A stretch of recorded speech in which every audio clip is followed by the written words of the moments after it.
Poor single dad fainted from hunger at bus stop. The teen who helped him was a self-made millionaire. He hit the ground starving, clutching a worn photo of his kids.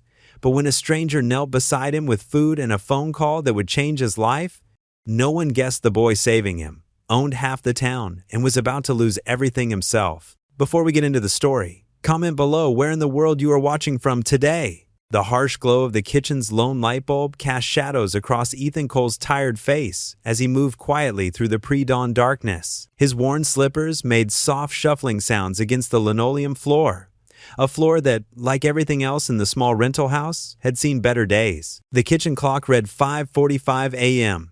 Ethan's stomach twisted with familiar emptiness as he opened the cupboard door, its slight creak echoing in the quiet morning. His heart sank at the sight. Just 3 slices of bread remained on the shelf, their edges already starting to turn stale. The rest of the cupboard stood bare, except for a half-empty container of salt and some dried pasta he was saving for dinner. He glanced toward the children's bedroom where Emma and Luke slept peacefully, their soft breathing just audible through the thin walls. The sound steadied him, as it always did. They were his anchor, his reason for pushing forward each day, even when everything else felt like it was slipping away. Ethan pulled out the bread and dropped the slices into their ancient toaster, the metal sides dented but still functioning. While the bread toasted, he checked his reflection in the kitchen window. Dark circles rimmed his eyes, telling the story of another restless night spent worrying about bills and job applications. The toast popped up, and he arranged the slices on their 2 remaining uncracked plates. His stomach growled loudly, protesting the sight of food he wouldn't eat. Ethan ignored it, just as he had been doing for days now. The children needed the food more than he did. "Daddy." Emma's voice came from the doorway, making him turn. She stood there in her faded pink pajamas, her long brown hair tousled from sleep. Luke appeared behind her, rubbing his eyes with tiny fists. "Hey, sweetheart," Ethan said, forcing brightness into his voice. "You're up early." "I heard the toaster," Emma said, climbing onto her usual chair at the kitchen table. Luke followed, still half asleep but brightening at the sight of breakfast. Ethan set the plates before them, then busied himself at the sink to hide his own hunger. "Eat up, kids. You need your strength for school today." Luke took a big bite of toast. "Aren't you having any, Daddy?" "Oh, I already ate while you were sleeping," Ethan lied, the words tasting bitter in his mouth. He hated being dishonest with his children, but the alternative, watching their faces fall as they realized how little food remained, would be worse. Emma's sharp eyes studied him as she ate her toast slowly, making it last. Sometimes Ethan thought his daughter could see right through him, understanding more than any 8-year-old should have to understand. She'd been that way since losing her mother, more observant, more careful with her words. While the children ate, Ethan's mind wandered to the factory where he'd worked for 12 years. He could still feel the weight of the machinery he'd operated, still hear the rhythmic hum of the assembly line. Then came the accident, a moment's loss of concentration, a slip, and suddenly he couldn't lift his right arm above his shoulder without sharp pain shooting down his back. The medical bills had eaten through their savings first. Then the missed mortgage payments forced them to sell the house. Now, in this small rental with its drafty windows and temperamental heating, they were down to their last dollars. Ethan opened his old briefcase on the counter, checking again that his resume was inside.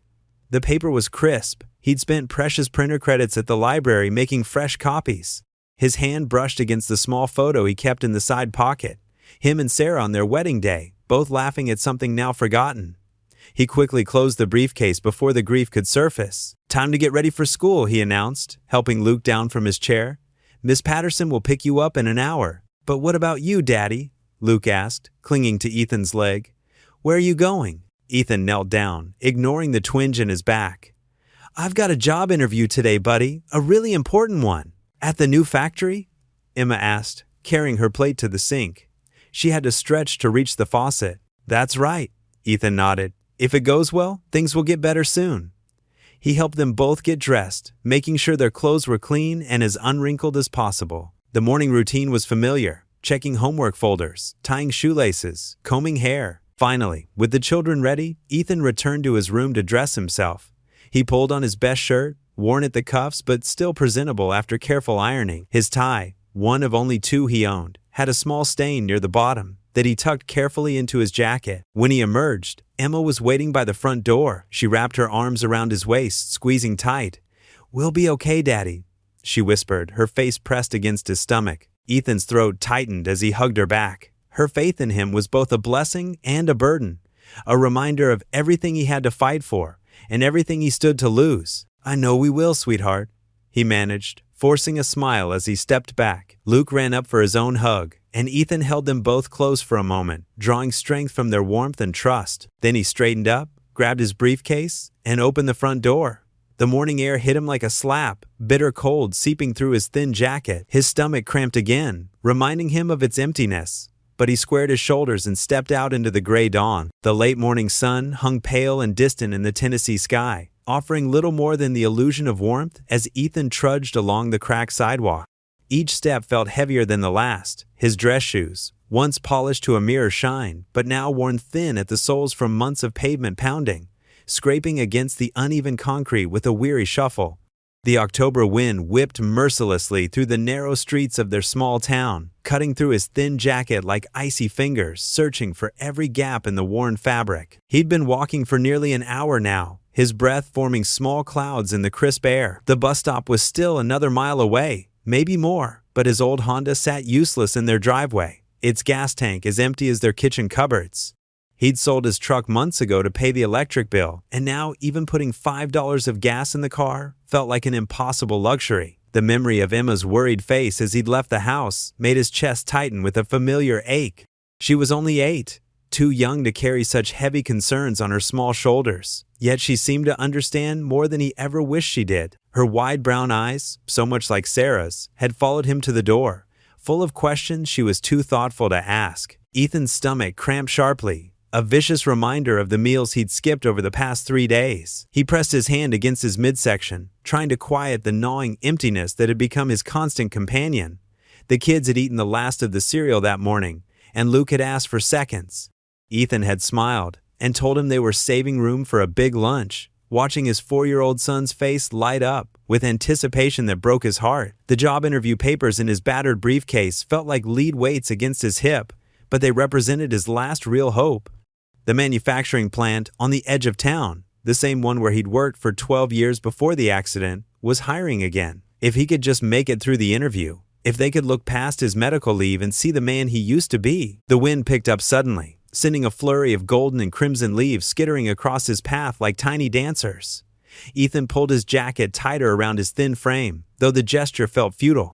The navy blue fabric had worn threadbare at the elbows, and one of the brass buttons was hanging by a single determined thread. It was the same jacket Sarah had given him for their 5th wedding anniversary, back when they'd had family dinners around a full table and movie nights with popcorn, when their biggest worry had been what to pack for the kids' school lunches, and whether Emma needed new shoes for the fall. His vision blurred slightly at the edges, and he blinked hard to clear it, shaking his head with determination. "Just fatigue," he told himself firmly. "Just need to keep moving." Just a little further to the bus stop, then 30 minutes on the bus. Then he'd have his chance to convince them he was still the reliable supervisor they'd once trusted. The morning traffic hummed steadily past him, a river of cars carrying people to their jobs, their meetings, their normal Tuesday routines. Soccer moms in SUVs, businessmen checking their phones at red lights, delivery trucks rumbling toward their destinations. Ethan kept his eyes fixed straight ahead, trying not to think about how many of those vehicles belonged to people he used to work alongside at the factory before the forklift accident that crushed his leg and his dreams in one terrible moment, before the medical bills started piling up like autumn leaves, before everything changed. A familiar blue pickup truck slowed as it passed, and Ethan's heart clenched as he recognized Carl Jenkins behind the wheel. His old foreman, a good man with calloused hands and a fair heart. For a moment, their eyes met through the windshield. Carl's expression shifted from casual recognition to something that looked like pity mixed with guilt. Ethan forced himself to nod and wave, mustering what he hoped was a confident smile.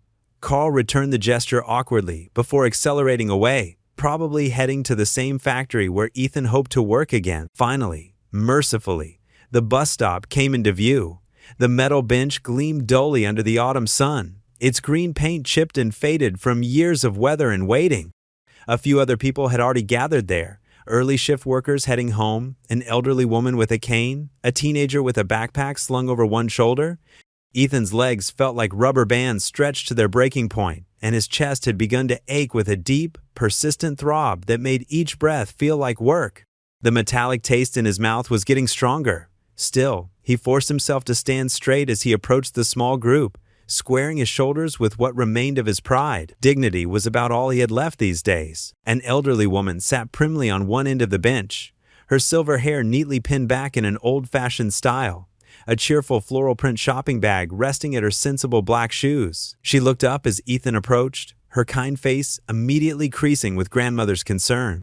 Her blue eyes, magnified slightly behind wire-rimmed glasses, took in his pale complexion and unsteady gait with the practiced assessment of someone who'd raised children and worried over grandchildren. "Oh dear, you look quite pale," she said gently, her voice carrying the soft drawl of someone born and raised in these Tennessee hills. She was already starting to slide over on the bench, patting the green metal beside her with a weathered hand. "Please, take a seat right here. You look like you could use a rest." Ethan managed what he hoped was a reassuring smile, shaking his head with as much conviction as he could muster. His voice came out slightly breathless, barely more than a whisper carried away by the wind. "I'm fine, ma'am. Thank you kindly. Please, keep your seat." The words felt thick on his tongue, and he gripped his briefcase tighter with both hands, trying to steady himself against the growing dizziness that was making the world tilt at strange angles. The woman's concerned frown deepened. "Son, I've seen that look before. My late husband used to get that same gray color when his blood sugar dropped. You sure you don't want it?" The world suddenly tilted sideways, like a carnival ride spinning out of control. The sounds of traffic became distant and muffled, as if someone had stuffed cotton deep in his ears and wrapped his head in thick blankets. He could hear the elderly woman saying something urgent, her voice far away and distorted like an old radio with poor reception. His briefcase slipped from his nerveless fingers, the worn leather handle sliding through his grasp as if it were made of ice. The papers inside scattered across the sidewalk, his resume, his references, his hope, dancing away on the autumn wind like white butterflies. The concrete rushed up to meet him with startling speed. He was dimly aware of his knees hitting the rough pavement first, the impact sending a jolt of pain through his weakened body. Then his shoulder struck the ground, and he rolled slightly onto his side, his cheek pressed against the cold sidewalk that still held the morning's frost in its shadowed cracks. Above him, the pale October sky swirled in a dizzy dance of gray and blue, clouds spinning like a child's pinwheel. Through the growing haze that was closing in around the edges of his consciousness, he saw a pair of pristine white sneakers running toward him across the pavement, their laces bright and new, their soles barely scuffed. A young voice cut through the fog like a lighthouse beam, clear and concerned and surprisingly mature. Sir, are you okay?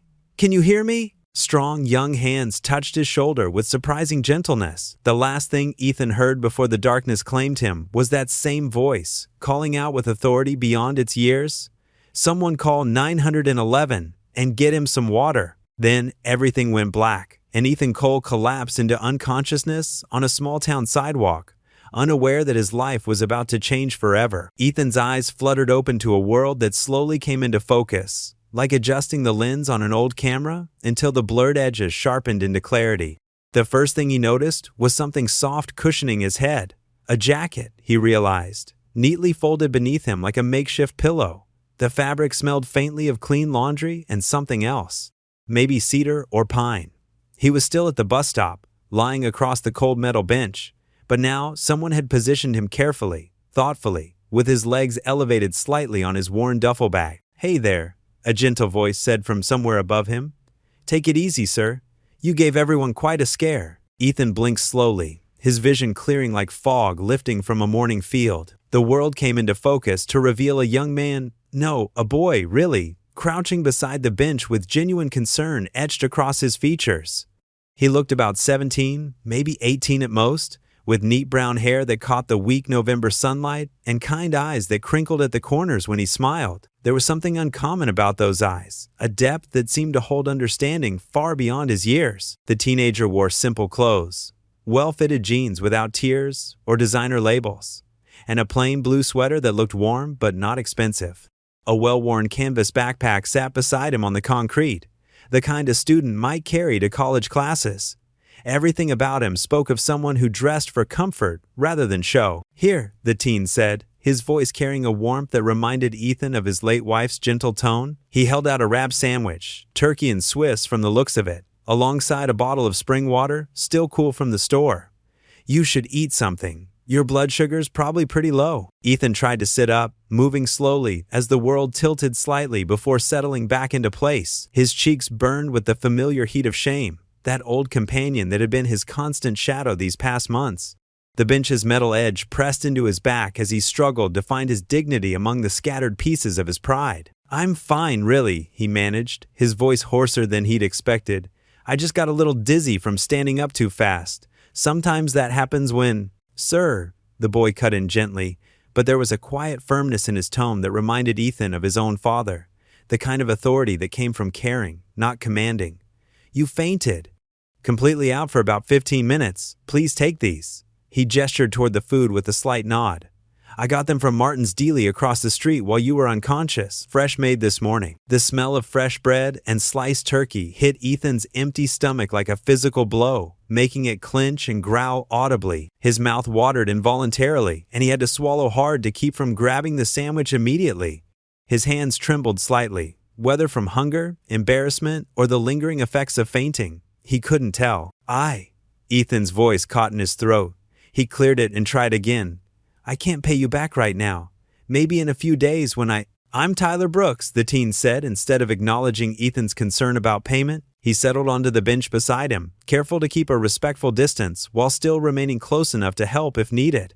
"And there's nothing to pay back. This isn't a loan or charity. It's just one person helping another. Please, just eat. You'll feel better." Something in Tyler's voice, a warmth without pity, understanding without condescension, made the tight knot in Ethan's chest loosen just a fraction. The boy spoke like someone who understood what it meant to go without, not like someone looking down from a place of privilege. There was no trace of judgment in his expression, no uncomfortable squirming that Ethan had grown accustomed to seeing in others' faces when his situation became apparent. Ethan's resolve crumbled. He unwrapped the sandwich carefully, his fingers working slowly as if the simple act of accepting food from a stranger required all his concentration. The paper crinkled softly in the quiet morning air. He tried not to look too eager, despite the gnawing hunger that had become his constant companion. Tried to maintain some shred of dignity, even as his body betrayed his desperation. The first bite was heaven. Real turkey, not the processed kind, with crisp lettuce and ripe tomato on what tasted like freshly baked sourdough. He had to pause and close his eyes for a moment, overwhelmed by the simple pleasure of actual food after 2 days of nothing but tap water and the occasional saltine cracker he'd found in the back of a kitchen cabinet. "Ethan Cole," he managed between careful bites, remembering the manners his mother had drilled into him decades ago. Even in his lowest moments, politeness felt like armor, a way to hold on to who he used to be. "Thank you for this." "And for?"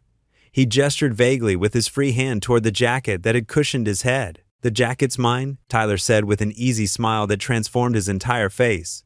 "Though Mrs. Henderson over there insisted on staying until you woke up, she was pretty worried about you." Tyler nodded toward an elderly woman in a powder blue coat waiting near the bus stop sign. She had silver hair pinned back in a neat bun and carried a large purse along with 2 canvas shopping bags. When she noticed them looking her way, she gave a friendly wave and called out, "You take care now, honey," before gathering her belongings to board the city bus that had just pulled up with a wheeze of air brakes. The kindness of strangers. When had Ethan stopped believing in it? When had he started expecting the worst from everyone he met? Watching Mrs. Henderson climb aboard the bus, he felt something inside him, something that had been frozen solid for months, begin to thaw just slightly. Ethan ate slowly, savoring each bite not just for the nourishment, but for the reminder that good still existed in the world. Tyler chatted easily about the unseasonably cold weather, about how the leaves were changing later this year than usual, about nothing and everything. His casual conversation helped ease the awkwardness of the situation, giving Ethan space to eat without feeling like he was being watched or pitied. "How long was I out?" Ethan asked suddenly, the sandwich halfway to his mouth as alarm shot through him. "The interview. God, please don't let him have missed the interview." "Only about 15 minutes, Tyler assured him quickly, seeming to understand his panic. "Mrs. Henderson called me over when you started swaying on your feet. Lucky thing too, managed to catch you before you hit your head on the bench or the concrete." Relief flooded through Ethan so powerfully that his hand shook slightly. He took a long drink from the water bottle, feeling his body begin to respond to the hydration and food. His mind was already starting to clear, the fog of hunger and exhaustion lifting like morning mist. "I appreciate your help, Tyler. More than you know," Ethan said, his voice thick with genuine gratitude. "Things have been—" He trailed off, unsure how to explain his situation to this kind stranger without sounding like he was asking for more help. How did you tell someone that you'd lost everything? That you'd gone from being a respected supervisor to a man who couldn't afford to feed himself? Rough lately? Tyler supplied quietly, his tone free of the curiosity that usually accompanied such questions. There was understanding in his dark eyes that seemed far beyond his teenage years, as if he'd seen his own share of hardship. Yeah, I get that. My mom and I had some pretty tough times when I was younger, years where we weren't sure how we'd make rent or keep the lights on. Something in Tyler's tone, genuine empathy rather than polite sympathy, made Ethan's carefully maintained emotional walls crack just a bit. Here was someone who might actually understand what it felt like to choose between necessities, to lie awake at night, calculating and recalculating bills that would never add up to something manageable. "Haven't eaten in 2 days," Ethan admitted softly, the words coming out in barely more than a whisper. He stared at his hands, noting how the wedding ring he still wore had gotten loose on his finger. "Got an interview today at Marshall Manufacturing.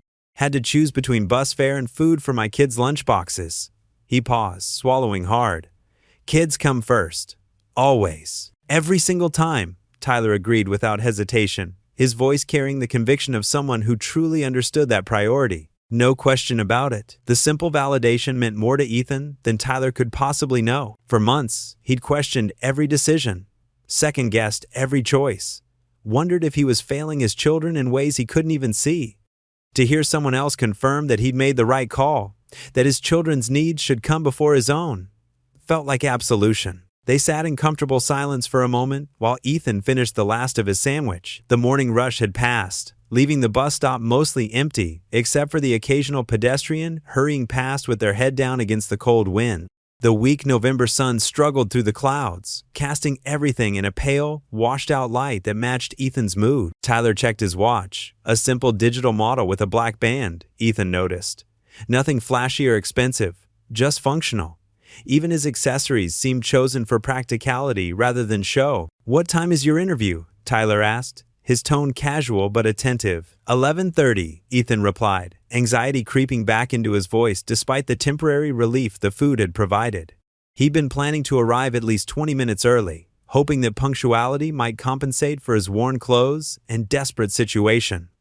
First impressions mattered so much when you had little else to offer. "Perfect," Tyler said, standing up and shouldering his backpack with an easy motion. "I can give you a ride. My car's just around the corner." Ethan shook his head quickly, almost instinctively. "No, I couldn't impose like that. You've already done so much." "Consider it a friend helping another friend," Tyler said firmly, but his tone remained warm rather than pushy. He picked up his jacket and offered Ethan a hand up from the bench. "Besides, it's on my way to where I need to be anyway."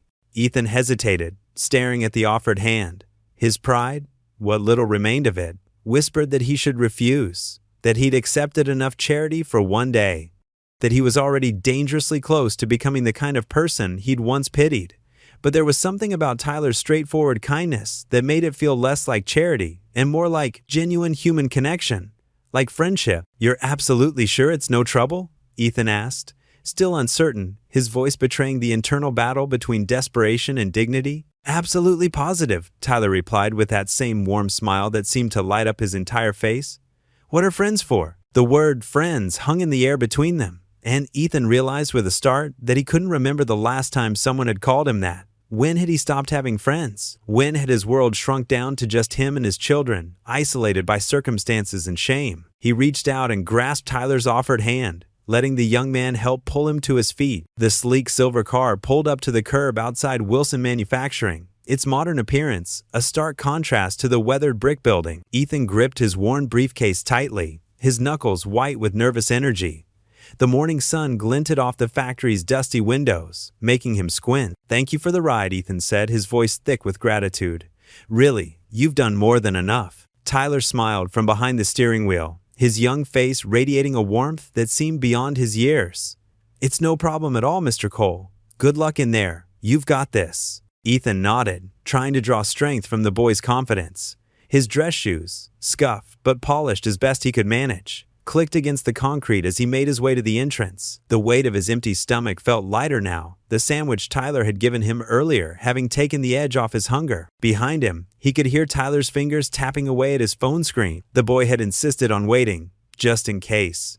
Ethan hadn't had the heart to argue, though the kindness made his chest ache with a mixture of gratitude and shame. The factory's lobby was small but clean, with motivational posters adorning the walls and a tired-looking ficus plant drooping in the corner. A middle-aged receptionist looked up from her computer, her reading glasses perched on the end of her nose. "I'm here for the supervisor position interview," Ethan said, trying to keep his voice steady. "Ethan Cole." The receptionist's face fell slightly. "Oh, let me get Mr. Richardson for you." The knot in Ethan's stomach tightened as she disappeared down a hallway.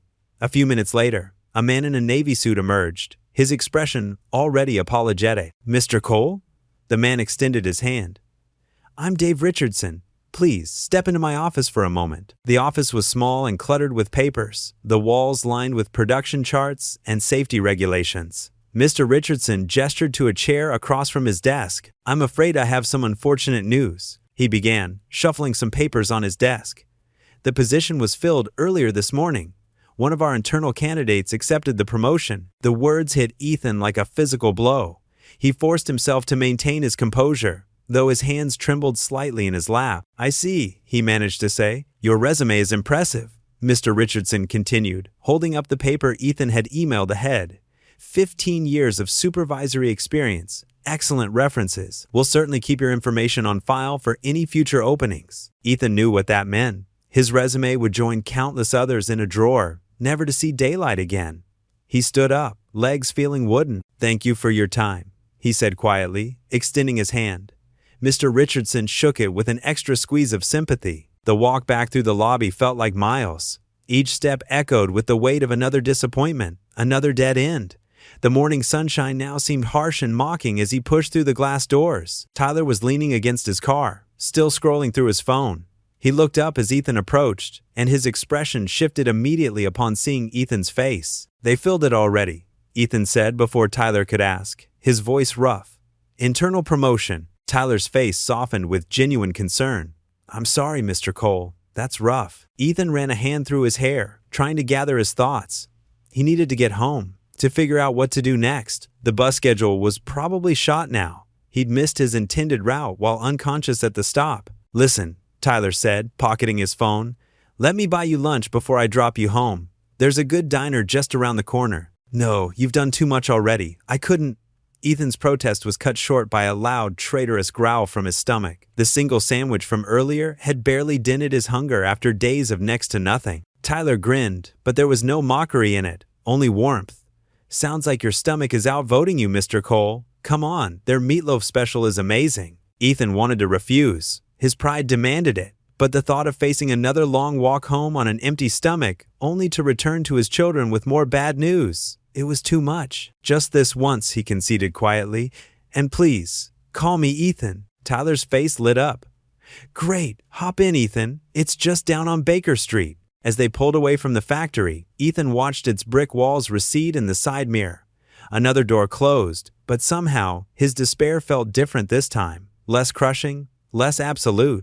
Maybe it was the simple presence of someone who seemed to care, even if that someone was a stranger half his age. The silver car glided smoothly through the streets of the small Tennessee town, past mom-and-pop shops and churches, with their steeples reaching toward the clear autumn sky. Tyler hummed softly along with the radio, his fingers tapping the steering wheel in rhythm. "The diner's family owned," Tyler explained as they drove.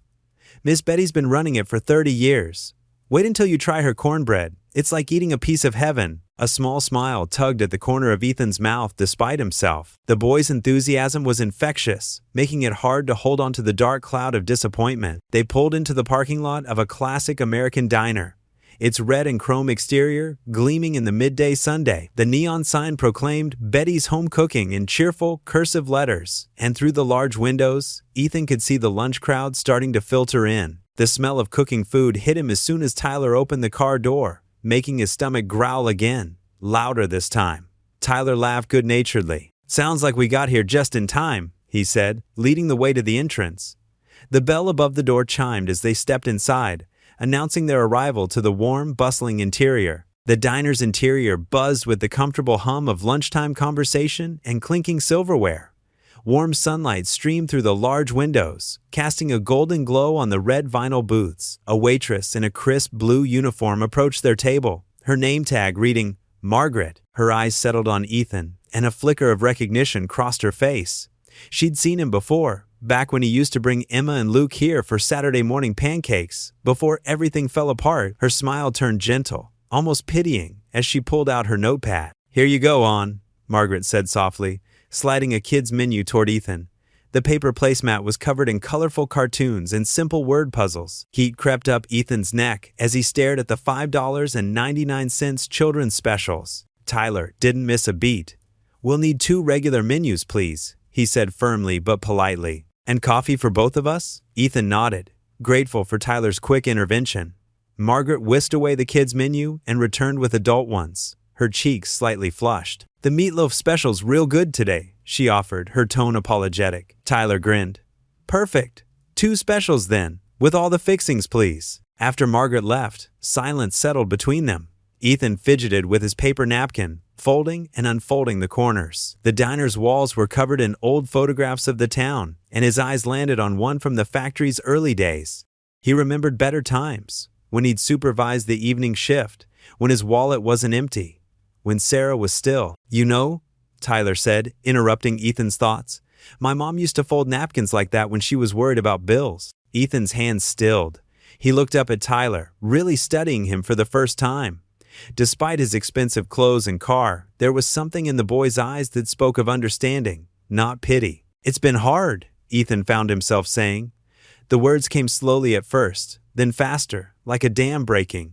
"My wife, Sarah, she got sick 3 years ago. Cancer. We thought the insurance would cover it, but..." He swallowed hard, staring into his coffee cup. "By the time she passed, we'd lost everything except the house. Then the accident at work." Tyler listened intently, his young face serious. He didn't interrupt or offer empty platitudes, just nodded occasionally, his eyes full of genuine concern. Margaret returned with their food, steaming plates of meatloaf, mashed potatoes, and green beans. The portions were generous, and the aroma made Ethan's mouth water. "The kids, Emma and Luke, they're so young," Ethan continued, cutting into his meatloaf. "Emma tries to be strong, acts like a little mother sometimes. And Luke, he barely remembers Sarah now. That might be harder than if he did remember." "How old are they?" Tyler asked, passing the salt shaker. 8 and 6. Ethan managed a small smile. "Good kids. Better than I deserve, really. They never complain, even when..." He trailed off, thinking of empty cupboards and missed meals. "You're doing the best you can," Tyler said firmly. "That's what matters." They ate in comfortable silence for a few minutes. The meatloaf was indeed excellent, just as Tyler had promised. Ethan couldn't remember the last time he'd had a proper meal like this. "Can I tell you something?" Tyler set down his fork, his expression thoughtful. "I run this small online business. Nothing fancy, just connecting local artisans with buyers. But we set aside part of our profits for community causes." He pulled out his phone, showing Ethan a simple website called Hearts in Hands. "See, I believe in lifting others, not judging them," Tyler continued. "Everyone needs help sometimes. The trick is creating opportunities, not handouts. Dignity matters." Ethan nodded slowly, something warming in his chest that wasn't just the coffee. The way Tyler spoke, it wasn't the rehearsed speech of someone trying to show off their charity. There was genuine passion in his voice. And something else. Personal experience? "My mom raised me alone," Tyler added, as if reading Ethan's thoughts. "Worked 3 jobs sometimes. We got by with help from others. And now..." He shrugged, a small smile playing at his lips. "Now it's my turn to pass it forward." As they finished their meals, Margaret brought the check. Before Ethan could protest, Tyler had already handed over his card. "Thank you," Ethan said quietly. "Not just for lunch, but for listening, for understanding." Tyler pulled out a napkin and wrote something on it with a pen from his pocket. "This is my number," he said, sliding it across the table. "If you ever need help or work, call me. I mean it." He stood up, leaving Ethan sitting in the booth. The napkin felt heavy in Ethan's hands as he watched Tyler head toward the door, his figure silhouetted against the bright afternoon sun streaming through the windows. Questions swirled in his mind about this remarkable young man who had appeared out of nowhere to help a stranger. The bell above the door chimed as Tyler left, and Ethan sat there, turning the napkin over in his hands, wondering who Tyler Brooks really was. The setting sun painted long shadows across the Cole family's small front yard as Ethan walked up the cracked concrete path to his house. His stomach felt full for the first time in days, and the weight of the paper bag containing leftover sandwiches from the diner gave him a small measure of comfort. The sound of his footsteps on the wooden porch steps triggered immediate activity inside. The front door burst open before he could reach for the handle. Emma and Luke rushed out, their faces bright with excitement. Emma's brown pigtails bounced as she jumped up and down, while 6-year-old Luke wrapped himself around Ethan's leg like a little monkey. "Daddy, you're back!" Luke squealed, his grip tightening. Emma's sharp eyes caught sight of the paper bag in his hand, and her face lit up with hope. "You found a job, didn't you?" she asked, practically bouncing with excitement. "That's why you have food." Ethan managed a faint smile, his heart heavy with the complexity of the truth. He couldn't bring himself to disappoint those shining eyes, but he couldn't lie either. "Well, sweetie, something good did happen today.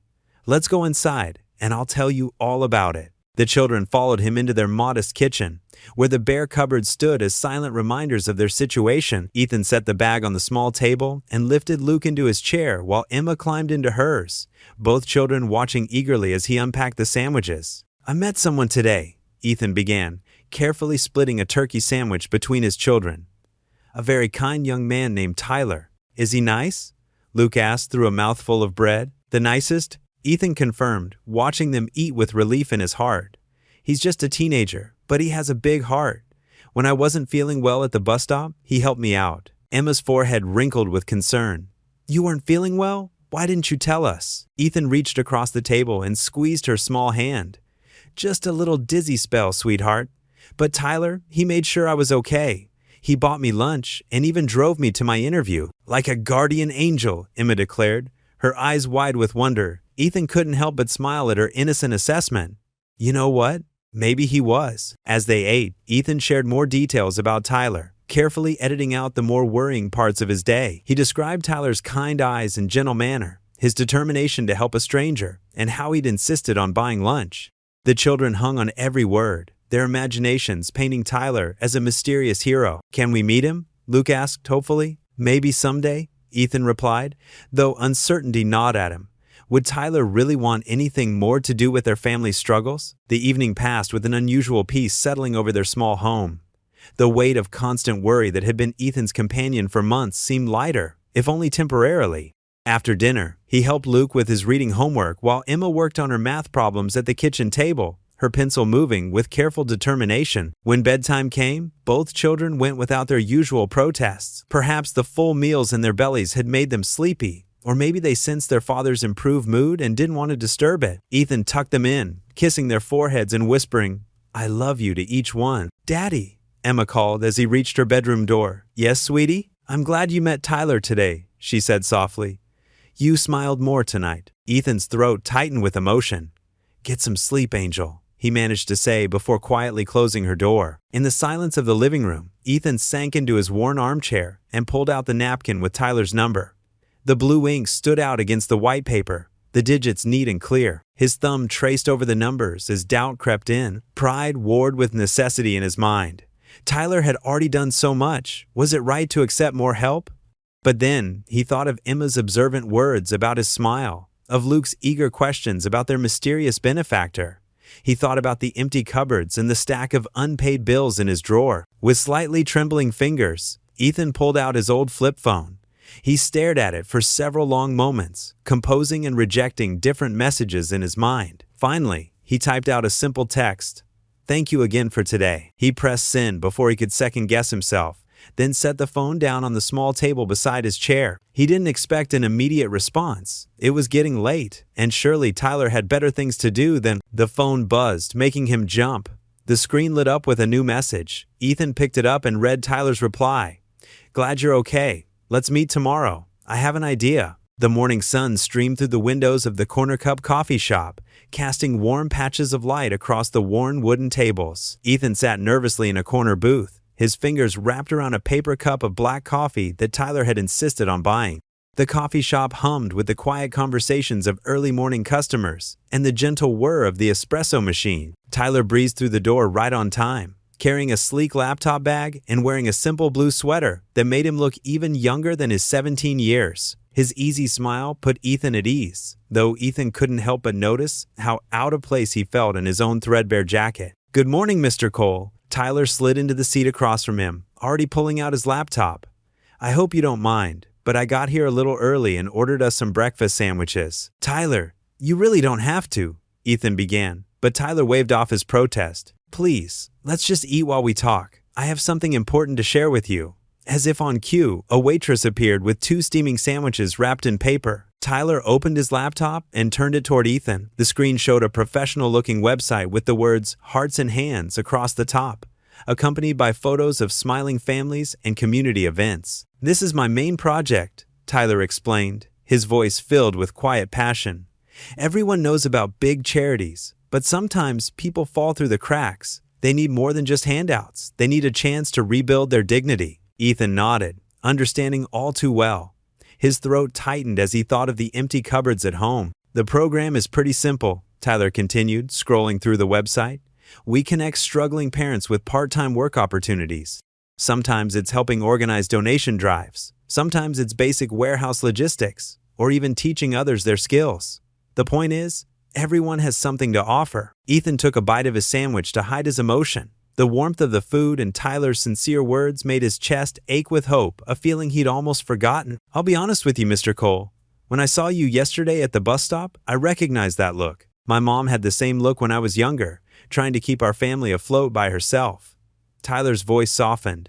"But you have skills from your factory supervision days that we really need." "What exactly would I be doing?" Ethan asked, trying to keep his voice steady. Tyler's eyes lit up. He pulled out a tablet and showed Ethan a calendar. "We have 3 donation centers in the county. They're a mess, no proper inventory system, no efficient distribution plan. You managed an entire factory floor. I need someone who knows how to organize people and resources." For the first time in months, Ethan felt a spark of professional pride. He glanced at the logistics diagrams on Tyler's tablet and immediately saw ways to improve the flow. "The pay isn't huge," Tyler admitted, sliding an envelope across the table. "But it's steady, 20 hours a week to start. And this," he tapped the envelope, "is an advance. Get some groceries for your kids. Consider it an investment in our future success." Ethan stared at the envelope, his hand trembling slightly as he reached for it. "I don't know what to say, Tyler." "Say you'll start Monday," Tyler grinned.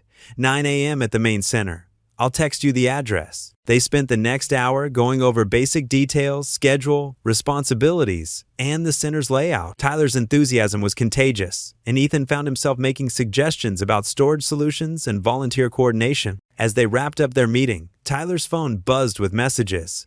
"Sorry, got to run investor meeting," he said, gathering his things. "But Mr. Cole, this is going to work out great. I can feel it." Ethan watched the teenager dash out, marveling at how someone so young could have such a clear vision for helping others. He carefully tucked the envelope into his jacket pocket and headed to the grocery store. Walking through the aisles with an actual budget felt surreal. Ethan filled his cart with essentials, bread, milk, eggs, fruit, and even some of Emma's favorite cereal. Each item represented a small victory against the crushing poverty of recent months. The walk home with his grocery bags felt lighter than any journey he'd made in recent memory. The morning sun had grown stronger, warming his back as he walked. Tears welled up in his eyes, but for once, they weren't from despair. "Thank you, God," he whispered, his voice thick with emotion. The weight of the grocery bags in his hands felt like answered prayers. Little did he know, this blessing would soon be tested in ways he never imagined. The community warehouse buzzed with early morning activity as volunteers sorted through mountains of donated clothes, food, and household items. Sunlight filtered through the high windows, catching dust motes that danced in the air. Ethan stood at a long folding table, carefully organizing canned goods by expiration date. "Hey Marcus," he called out to a younger volunteer who was tossing cans haphazardly into boxes. "Come here a minute." The teen shuffled over, his oversized hoodie hanging loose on his thin frame. "See these dates?" Ethan pointed to the bottom of a can. "We want to put the oldest ones up front so they get used first. That way, nothing goes to waste." Marcus nodded, a small smile breaking through his usually tough expression. "Makes sense. Thanks, Mr. Cole. Just Ethan is fine," he replied, returning the smile. It felt good to be teaching again, to feel useful. After a week at the warehouse, he'd fallen into an easy rhythm with the other volunteers, especially the younger ones who reminded him of his own children. The warehouse door rolled open with a metallic groan, and Tyler walked in carrying 2 cardboard trays of coffee.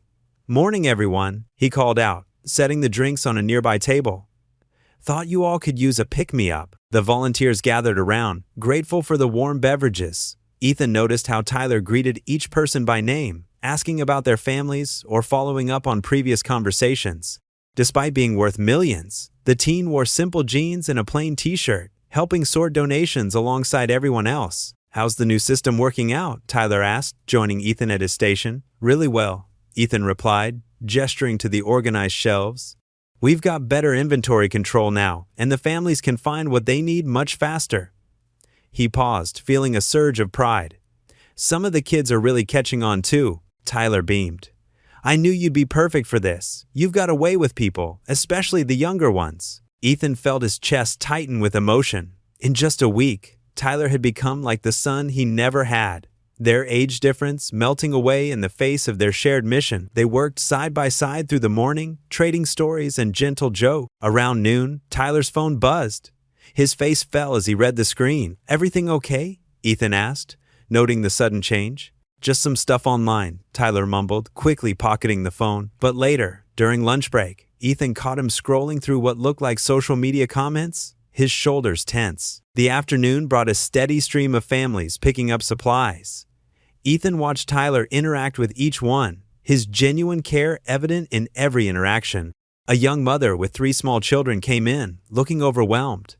Tyler helped her find winter coats for her kids, then secretly added extra food to her box when she wasn't looking. "You're good at this," Ethan commented after she left. Tyler shrugged.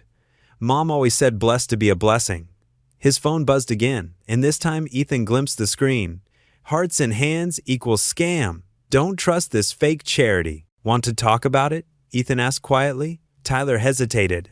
Someone started spreading rumors online, saying I'm running a fraud, that the money isn't really helping people. His voice cracked slightly. "They're calling me a rich kid playing poverty tourist." The warehouse had emptied out, most volunteers gone for the day. The setting sun cast long shadows through the windows, and the space felt suddenly too big, too quiet. Ethan watched as Tyler sat down heavily on a stack of boxes, scrolling through more comments. The boy's usual confidence had crumbled, replaced by something raw and vulnerable. More cruel comments filled the screen. "Teenage millionaire? Yeah, right. Show us the proof."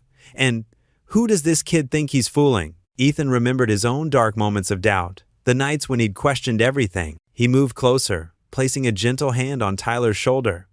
"Truth always finds its way," he said softly. Tyler looked up, his eyes reflecting both gratitude and uncertainty in the dim warehouse light. "Those people writing those comments?" Ethan continued.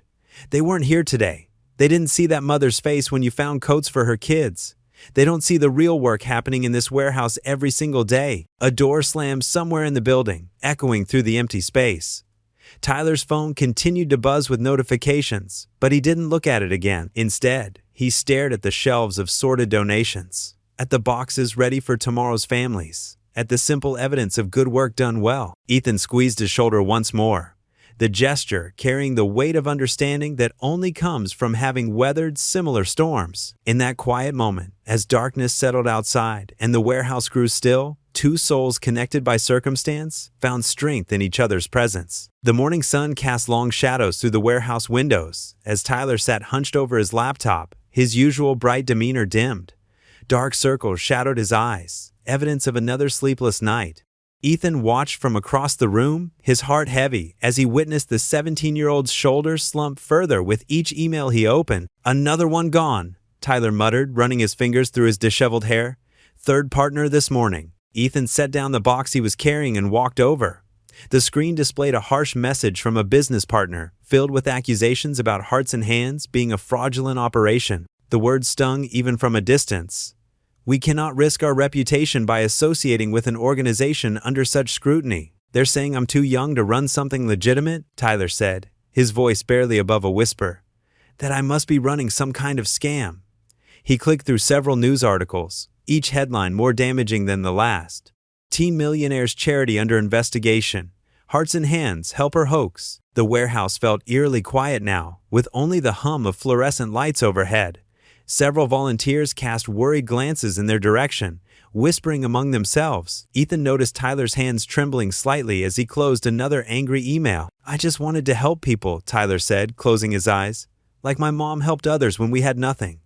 His voice cracked on the last word. Something stirred in Ethan's chest. A familiar, protective instinct. The same one he felt when his own children were hurting. Without hesitation, he pulled up a chair next to Tyler. "Give me your laptop," Ethan said firmly. Tyler looked up, confused. "What?" "Trust me." Ethan's fingers hovered over the keyboard once Tyler handed it over. He opened a blank document and began typing, speaking softly as he wrote, "My name is Ethan Cole. 3 days ago, I was a father who couldn't feed his children. I was the man who fainted at a bus stop from hunger, too proud to ask for help, and I was the person Tyler Brooks stopped to save." His words flowed naturally, describing that morning at the bus stop, the simple kindness of a sandwich offered without judgment, and the dignity Tyler had shown him at the diner. He wrote about Hearts and Hands, not as some faceless charity, but as a lifeline for real people with real struggles. "This boy, whom some call too young to be trusted, has more wisdom and compassion than most adults I've known," Ethan typed. "He didn't just give me food or work, he gave me back my self-respect.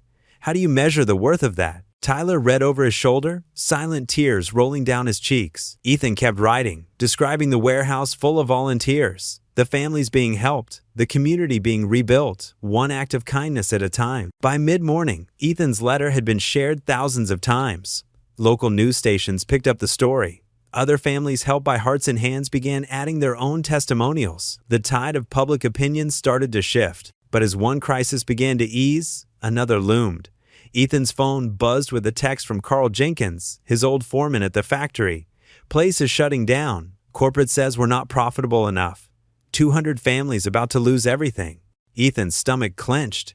He knew those families, had worked alongside them for years. Many were already struggling, living paycheck to paycheck. The factory's closure would devastate the entire community. Tyler noticed Ethan's expression darken. "What's wrong?" Ethan showed him the message. "The factory. It's where I worked before my injury, where most of our volunteers' families work. If it closes." He didn't need to finish the sentence. Tyler scrolled through the comments now flooding his social media. People offering donations, support, and apologies for doubting Hearts and Hands. The organization's reputation was recovering, but Ethan could see that Tyler's mind was already racing ahead to a bigger challenge. "All these donations coming in," Ethan said, gesturing to Tyler's screen. "They're wonderful, but kind words won't keep food on these families' tables when the factory closes." He stood up, walking to the warehouse window. Outside, he could see the factory's smokestacks in the distance, silent now, but still standing, a symbol of both what they could lose and what they might save. "We can't just fix people's hearts," Ethan said, turning back to Tyler. "We need to help them feed their families." Tyler nodded slowly, his expression shifting from despair to determination. The same spark that had driven him to build his business from nothing began to gleam in his eyes again. "You're right," he said, pulling out his notebook, "and I think I know how we can do both." The old town hall buzzed with nervous energy as workers packed the wooden benches and lined the walls. The musty air grew thick with tension and worry. Local news cameras clicked and whirred near the back, their red lights blinking like tiny warning signals in the dim room. Ethan sat in the front row, his worn work boots tapping against the creaky floorboards. He glanced at Tyler, who stood near the podium reviewing his notes. The teenager's usual confidence seemed shaken, but determination burned in his eyes. Factory foreman Carl Jenkins occupied the first row opposite Ethan, his weathered face set in stone. Around him clustered dozens of factory workers, their expressions a mix of hope and skepticism. Some still wore their work uniforms, having come straight from their final shift. "Evening, everyone," Tyler began, his young voice steady despite the pressure. "I know many of you are worried about the factory closing. I'm here because I believe we can do something about it." A murmur rippled through the crowd. Dana Klein, the TV reporter, leaned forward with her microphone, her eyes sharp with interest. "Hearts and Hands isn't just about charity," Tyler continued. "It's about building community. And right now, our community needs help." Someone in the back called out, "We need jobs, not handouts." Ethan stood up then, facing the crowd. His voice, though quiet, carried across the room. "I was where you are now, broke, scared, too proud to accept help. He paused, letting his words sink in. But sometimes help isn't a handout, it's a hand up. The room grew still. These people knew Ethan. They'd worked alongside him, shared lunch breaks with him, watched him struggle after his injury. Tyler outlined the plan, his confidence growing. While we fight to reopen the factory, Hearts and Hands will hire laid-off workers for community projects. Full pay, real work, rebuilding parks, renovating schools, helping elderly neighbors with home repairs. Foreman Jenkins stood up, arms crossed. And where's this money coming from? Some teenager's internet business? Yes, Tyler answered simply. Every penny I've earned is going into this community, because I believe in you, all of you. Jenkins' expression softened slightly, but doubt still lingered in his eyes. That's a lot of workers to pay. We've secured additional funding from private donors, Tyler explained. They've seen what we've accomplished here. They believe in second chances. Dana Klein raised her hand. Tyler, some are calling this a publicity stunt to counter the recent allegations against your foundation. Your response? Before Tyler could answer, Ethan stepped forward. I was the first person Tyler helped. He found me at a bus stop, half-starved, too ashamed to admit I couldn't feed my kids. His voice cracked slightly. He didn't know me anything, but he showed me kindness when I needed it most. The room fell silent. Several workers nodded, remembering their own moments of need. This isn't about publicity, Ethan continued. It's about neighbors, helping neighbors, about keeping our community alive while we fight for our factory. A worker stood up, her name tag reading, Sarah. What kind of timeline are we looking at? Tyler moved to a whiteboard and sketched out a 3-month plan. Phase 1 starts tomorrow. Community projects, job training, and legal support to challenge the factory closure. Every worker gets full hours, fair pay. More hands went up, more questions followed. Tyler and Ethan answered each one honestly, acknowledging the risks but emphasizing the possibilities. As the meeting progressed, the mood in the room gradually shifted from skepticism to cautious hope. Finally, Foreman Jenkins rose again. The room hushed, waiting. He walked slowly to the front, studying Tyler's face. You remind me of someone, Jenkins said quietly. My son's age. He had big dreams too. He paused, looking around the room at his workers. But you've got something he didn't have. Action behind those dreams. Jenkins extended his hand to Tyler. If these good people are willing to trust you, then so am I. Tyler grasped the foreman's hand firmly, the handshake sealing their agreement. The room erupted in applause, camera flashes capturing the moment. Dana Klein approached with her microphone, but Jenkins waved her off. Story's not in the handshake, he said gruffly. Story's in what happens next. The workers began filing out, talking among themselves with renewed energy. Some stopped to shake Tyler's hand or pat Ethan's shoulder. The old town hall, which had felt like a funeral home when they entered, now hummed with possibility. The morning sun painted golden streaks across Main Street as Ethan surveyed the bustling scene before him. A dozen volunteers in Hearts and Hands t-shirts worked on the old Anderson house, their hammers creating a steady rhythm against weathered boards. Mrs. Anderson, a widow in her 70s, watched from her porch swing, tears of gratitude glistening in her eyes. Looking good, everyone, Ethan called out, checking items off his clipboard. The past week had transformed not just homes, but spirits. What started as emergency aid for laid-off factory workers had bloomed into something bigger. A movement of neighbors, helping neighbors. Tyler approached, carrying coffee cups. Thought you could use this, he said, handing one to Ethan. 3 projects completed already this week. You're amazing at organizing these crews. Ethan accepted the coffee with a grateful nod. These folks just needed a chance to help others. Gives them purpose while we work on reopening the factory. He watched as Mark, a former line supervisor, carefully taught 2 teenagers how to replace rotting porch steps. See that? They're not just fixing houses. They're passing on skills. Throughout the morning, Ethan moved between project sites across town. At Jefferson Park, another team cleared debris and repaired playground equipment.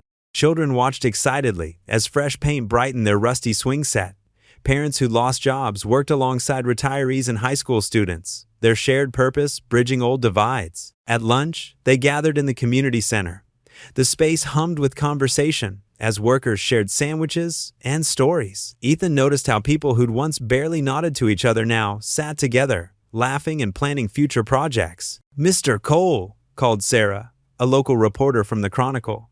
Got a minute? She held up her notebook. The whole town's talking about these projects. Would you share what inspired all this? Ethan shifted uncomfortably in his chair. Oh, I'm just coordinating. It's everyone else doing the real work. That's not what they say, Sarah pressed gently. They say you're the heart of it all. The way you match people's skills to needs. How you encourage everyone. Tyler, overhearing, jumped in. She's right, Ethan. You're the heart of hearts and hands. I may have started it, but you made it work. Ethan felt his cheeks warm. I just write down what I'm grateful for each day. Helps me see the good things. He pulled out his worn notebook. Like today, watching Bill teach those kids carpentry, or Jenny organizing the lunch program for workers' families. Small things add up. Sarah's eyes lit up. Would you share one of your gratitude notes for the paper? People could use some hope right now. After some gentle persuading, Ethan agreed. He chose a simple entry from the day before. Grateful today for second chances, for hammers that build instead of break, for neighbors who become family, for children who remind us to dream. Most of all, for a town that refuses to let anyone fall alone. The afternoon brought more progress. Ethan worked alongside the crews, his quiet leadership drawing out the best in everyone.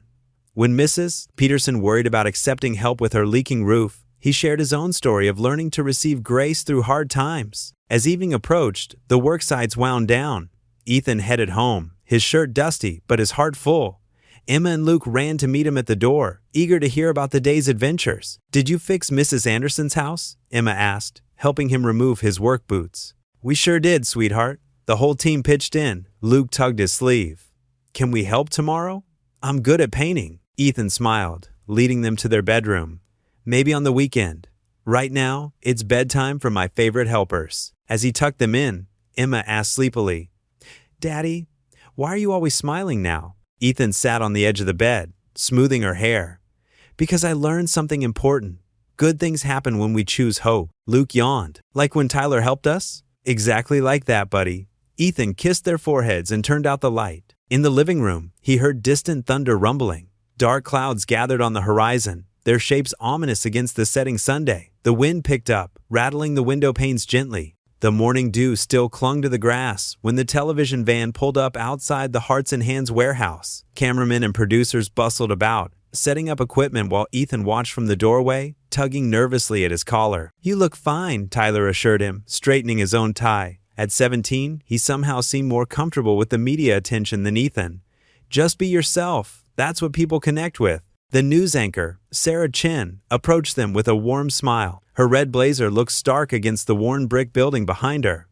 We'll start with some footage of the work being done, then sit down for the interview. Just relax and tell your story. The cameras followed them through the warehouse where volunteers sorted donations and packed care boxes. Ethan fell into his element here, explaining their system while greeting workers by name. Mike here used to run quality control at the factory, he said, patting a gray-haired man's shoulder.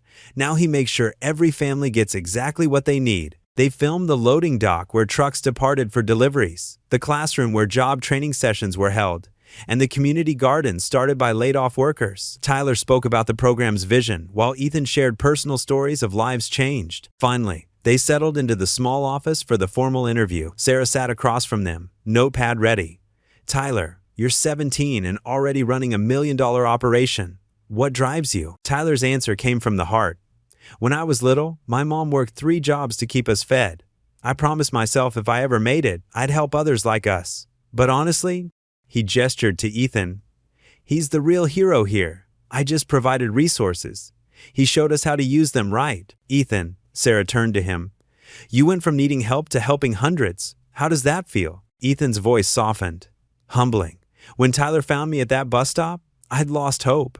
Now I see that same hope return to other people's eyes. That's worth more than any paycheck. The interview continued, covering the factory situation, community response, and future plans. Both men spoke with quiet conviction, their genuine partnership evident in how they complemented each other's answers. After the crew packed up, Tyler and Ethan watched the van drive away. That went well, Tyler said, relief in his voice. This should help spread the word. The segment aired that evening on national news. Phones started ringing immediately. Other communities wanting to start similar programs, potential donors pledging support. Social media lit up with shares and positive comments. But by midnight, the tide turned. Tyler's phone buzzed with urgent messages. Someone had leaked financial documents. carefully edited to suggest donation money was being funneled into his personal accounts. The source: a rival charity organization that had been losing donors to Hearts and Hands. Ethan found Tyler in his office at 2 a.m., staring at his computer screen as online comments shifted from praise to accusations. The boy's face looked pale in the monitor's glow. "Look at this," Tyler whispered, scrolling through a flood of angry posts. "Teen fraud exploits poor families. Where did the money really go? They're even dragging my mother into it." His voice cracked. "All those years she worked so hard to raise me right." Major donors sent emails withdrawing support. Corporate partners demanded explanations. The website crashed from negative traffic. Ethan watched the numbers in their donation tracker flatline. Weeks of progress vanished in hours. The warehouse full of supplies suddenly felt like a weight instead of a blessing. Tyler slumped in his chair, looking every bit his 17 years. "They're going to destroy everything we built." His hands trembled as he closed the laptop. Ethan stood straight, years of factory supervisor authority returning to his voice. He clenched his fists at his sides. "Not if I can help it." The old Ethan would have crumbled under this pressure. But that was before Tyler's kindness, before discovering his own strength, before seeing how much good they could do together. Now he had something worth fighting for. The lights of passing cars cast moving shadows through the office window. Father and son in all but blood, they faced the darkness together. One running on empty, the other finally full of purpose. "Not if I can help it," Ethan repeated firmly, his words hanging in the quiet office like a promise. The morning sun barely pierced through the heavy clouds as Ethan Cole stood on the steps of First Baptist Church. His worn shoes scuffed against the concrete as he waited for Pastor Mike to arrive. His stomach churned with nervous energy, but determination kept him standing tall. "Brother Ethan," Pastor Mike called out, keys jingling as he approached. "You're here mighty early." "Pastor, I need your help," Ethan said, his voice steady despite his racing heart.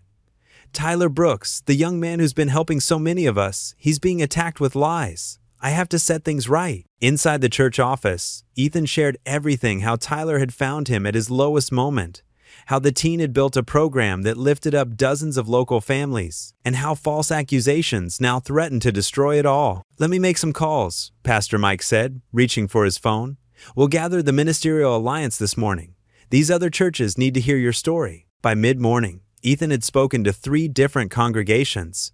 His message was simple but powerful, delivered with the raw honesty of someone who had lived through darkness and found light. "I was hungry, and that boy fed me," Ethan told a packed room at Grace Methodist. "I was lost, and he gave me purpose. Now it's our turn to stand up for him." Between church visits, Ethan walked into WKTN, the local radio station. The receptionist recognized him from the warehouse and ushered him straight to the program director's office. "5 minutes, the director said gruffly. "That's all I can spare." Those 5 minutes turned into 30 as Ethan shared his story. By noon, the station was running hourly segments featuring interviews with families helped by Hearts and Hands. "My children have warm coats this winter because of Tyler Brooks," one mother's voice crackled over the airwaves. "He helped me fix my car so I could keep my job," another testified. At Jerry's Diner, Ethan sat with small business owners during their lunch rush. These were practical people who dealt in facts and figures, yet they listened intently as he spoke of Tyler's integrity. "That boy's programs brought customers back to Main Street," Jerry himself declared, wiping his hands on his apron. "We all saw it happen. Count me in." By early afternoon, social media began to light up. Local shops posted photos of Tyler helping at food drives. Parents shared stories of his kindness to their children. The hardware store owner revealed how Tyler had secretly paid for materials for elderly customers' home repairs. Number Hearts and Hands' reel started trending in their region. Ethan didn't stop. He visited the factory where he used to work, speaking to his former colleagues on their break. These were proud men and women who didn't accept charity easily, but they had seen firsthand how Tyler's program preserved their dignity while helping them through hard times. "Remember when my Tommy was sick?" one worker called out. "Tyler made sure we had gas money to drive him to his treatments in Nashville. And when the Wilson family lost everything in that fire," another added. Hearts and Hands was there the next day. As afternoon faded into evening, donations began trickling back in. First locally, then from surrounding counties. People shared links to the program's website, accompanying them with their personal stories of hope. The sun was setting when Ethan finally returned to the warehouse. His feet ached, his voice was hoarse, but his spirit soared. He found Tyler in his office, staring at his computer screen in disbelief. "Ethan," Tyler whispered, his eyes wet with tears. "Look at this." The screen showed hundreds of new messages, each one a testament to Hearts and Hands' impact. Photos of repaired homes, smiling families, and community events flooded their social media feeds. The false accusations were drowning in a sea of genuine gratitude. "I don't understand," Tyler said, shaking his head. "How did you do this?" "I just told the truth," Ethan replied simply. "People needed to remember who you really are." Tyler stood up, his usual confidence replaced by humble amazement. "You didn't just save the program," he said softly. "You saved me." The two stood in comfortable silence as the last rays of sunlight painted the warehouse walls in warm gold. Outside, cars pulled into the parking lot, community members arriving with casseroles, baked goods, and cards of support. The tide hadn't just turned. It had become a wave of love, washing away all doubt. The factory whistle pierced the crisp morning air for the first time in months. Workers streamed through the gates, their lunchboxes swinging and work boots clomping against the pavement. Foreman Carl Jenkins stood at the entrance, checking names off his clipboard with a proud smile that crinkled the corners of his weathered eyes. "Welcome back, everyone," he called out, his gruff voice warmer than usual. "Let's make it a good first day." Ethan watched from across the street, his heart swelling with pride. The sight of familiar faces returning to work, some wiping tears from their eyes, made everything they'd fought for worth it. The community fundraising campaign had exceeded all expectations, bringing in enough money to not only reopen the factory, but upgrade some of the aging equipment. Tyler stood beside him, hands in his pockets, looking impossibly young in his pressed shirt and tie. "I still can't believe we pulled this off," he said softly. "You pulled it off," Ethan corrected him. "Your vision made this possible." "No," Tyler shook his head. "We did this together. The whole town did." A small crowd had gathered for the reopening ceremony. Local news cameras rolled as the mayor cut a red ribbon stretched across the factory entrance. People cheered and clapped, some holding handmade signs that read, "Thank you, Tyler," and "Hearts and Hands saved our town." The mayor stepped up to a makeshift podium. "Today marks a new chapter for our community," she announced. "Thanks to the extraordinary efforts of Tyler Brooks and his Hearts and Hands initiative, over 200 jobs have been saved. But more than that, we've discovered what we can achieve when we come together." The applause was thunderous. Someone started chanting, "Tyler, Tyler," until the whole crowd joined in. Tyler's face flushed red as he tried to wave off the attention. The ceremony continued with various speakers, including Carl Jenkins, who surprised everyone by getting emotional during his speech. "I've worked in this factory for 30 years, he said, his voice rough. "Never thought I'd see a teenager teach us old-timers about faith and perseverance. Tyler, son, you're one of us now." After the speeches, Tyler pulled Ethan aside. "I have something to tell you," he said, fidgeting with his tie. "The board met yesterday. They want you to take over as permanent director of Hearts and Hands local operations." Ethan blinked in surprise. "Me? But You're perfect for it," Tyler interrupted. "Everyone trusts you. You understand what people are going through because you've been there. Plus," he grinned, "you're basically already doing the job anyway." Before Ethan could respond, they were surrounded by well-wishers and reporters. The rest of the morning passed in a blur of handshakes and interviews. That evening, Ethan's small house hummed with life and warmth. The kitchen table, once a reminder of empty cupboards and missed meals, now groaned under the weight of a celebration feast. Emma and Luke bounced around excitedly, showing Tyler their school artwork while he helped set the table. "Daddy, can we have Tyler over for dinner every night?" Emma asked, carefully arranging the napkins just so. Ethan laughed. "I think Tyler might have other plans sometimes, sweetheart." "Nope," Tyler grinned, ruffling Luke's hair. "No better plans than this." The change in the house was striking. New curtains brightened the windows, family photos lined the walls again, and the heat worked properly for the first time in months. But the real transformation was in the atmosphere. Hope had replaced despair. Laughter had chased away the silence. They sat down to eat, passing dishes back and forth. Luke told animated stories about his day at school, while Emma proudly showed Tyler her math test with a big red A on top. To new beginnings? Tyler raised his glass of soda, looking around the table with genuine happiness. To family? Ethan added softly, meeting Tyler's eyes with fatherly affection. The moment was interrupted by Tyler's phone buzzing on the table. He glanced at it casually, then his face went pale. "Tyler?" Ethan leaned forward, concerned. "What's wrong?" Tyler's hand shook as he held the phone. It's my mom," he stammered. "She's in the hospital. They think." They're saying she had a stroke. The warmth drained from the room.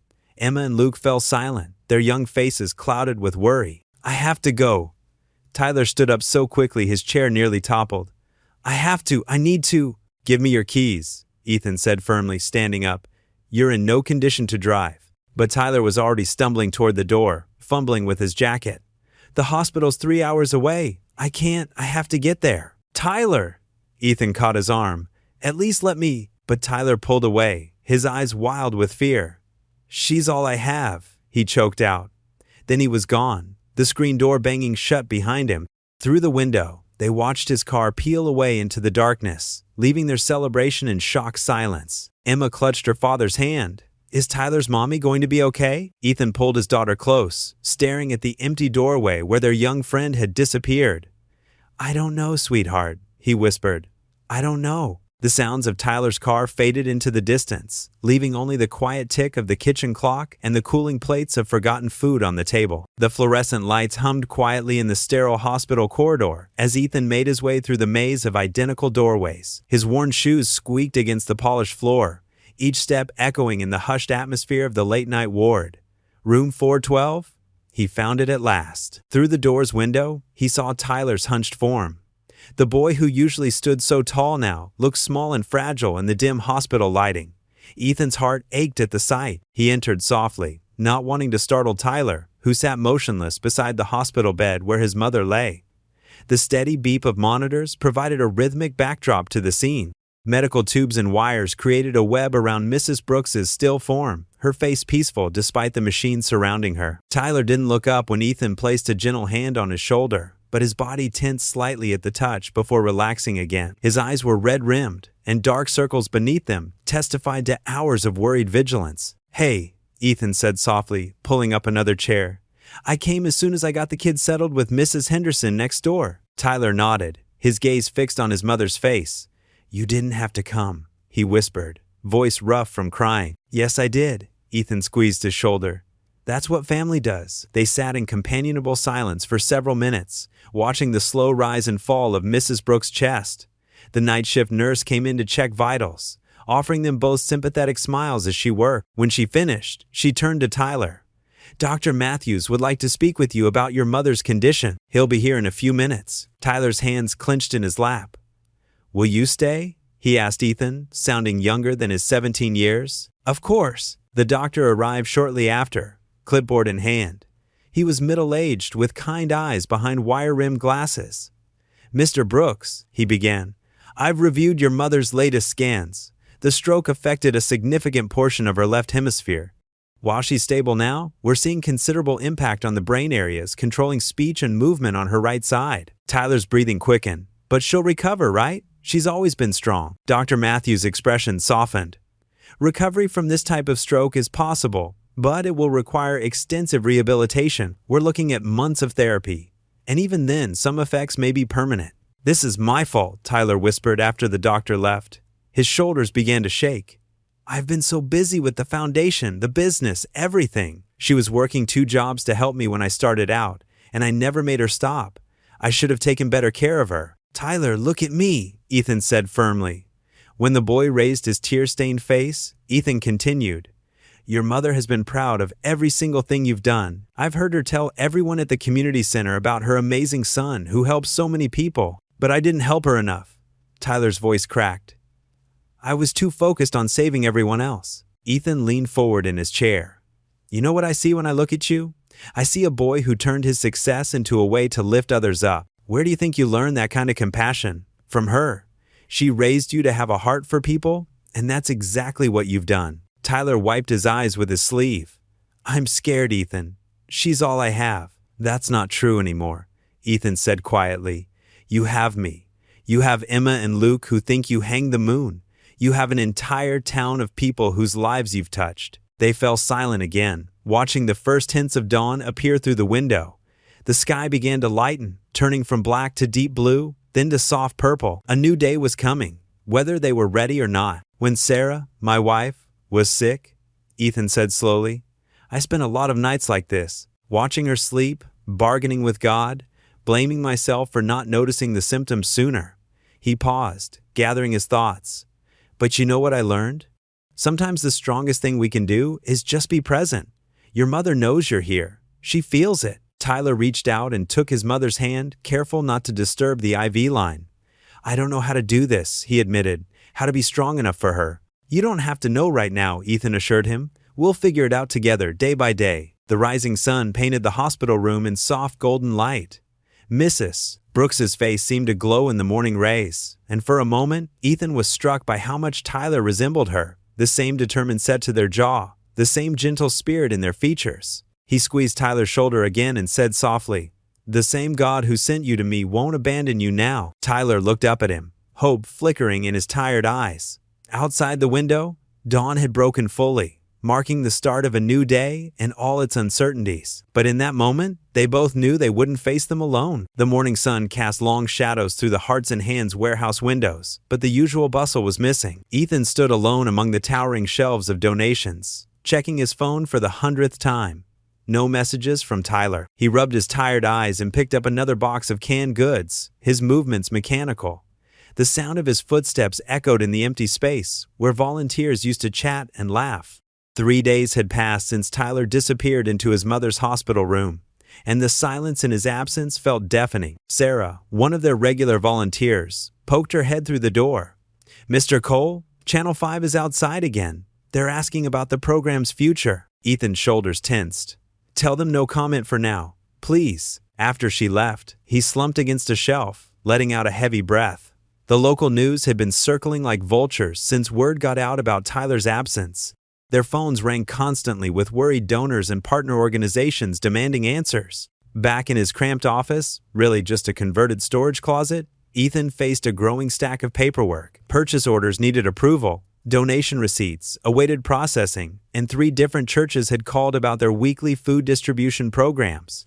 He'd been handling it all alone, staying late into the night, trying to keep Tyler's dream alive. His own bills sat unopened in his desk drawer.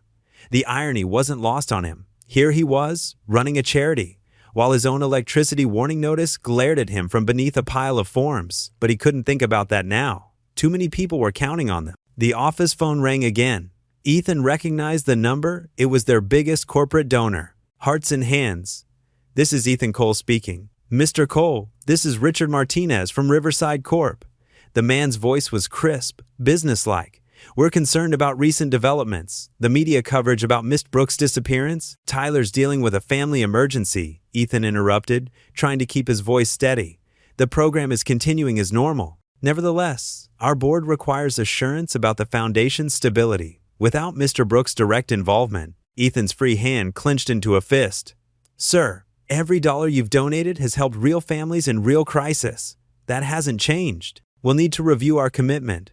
You'll receive an email detailing our concerns." The line went dead before Ethan could respond.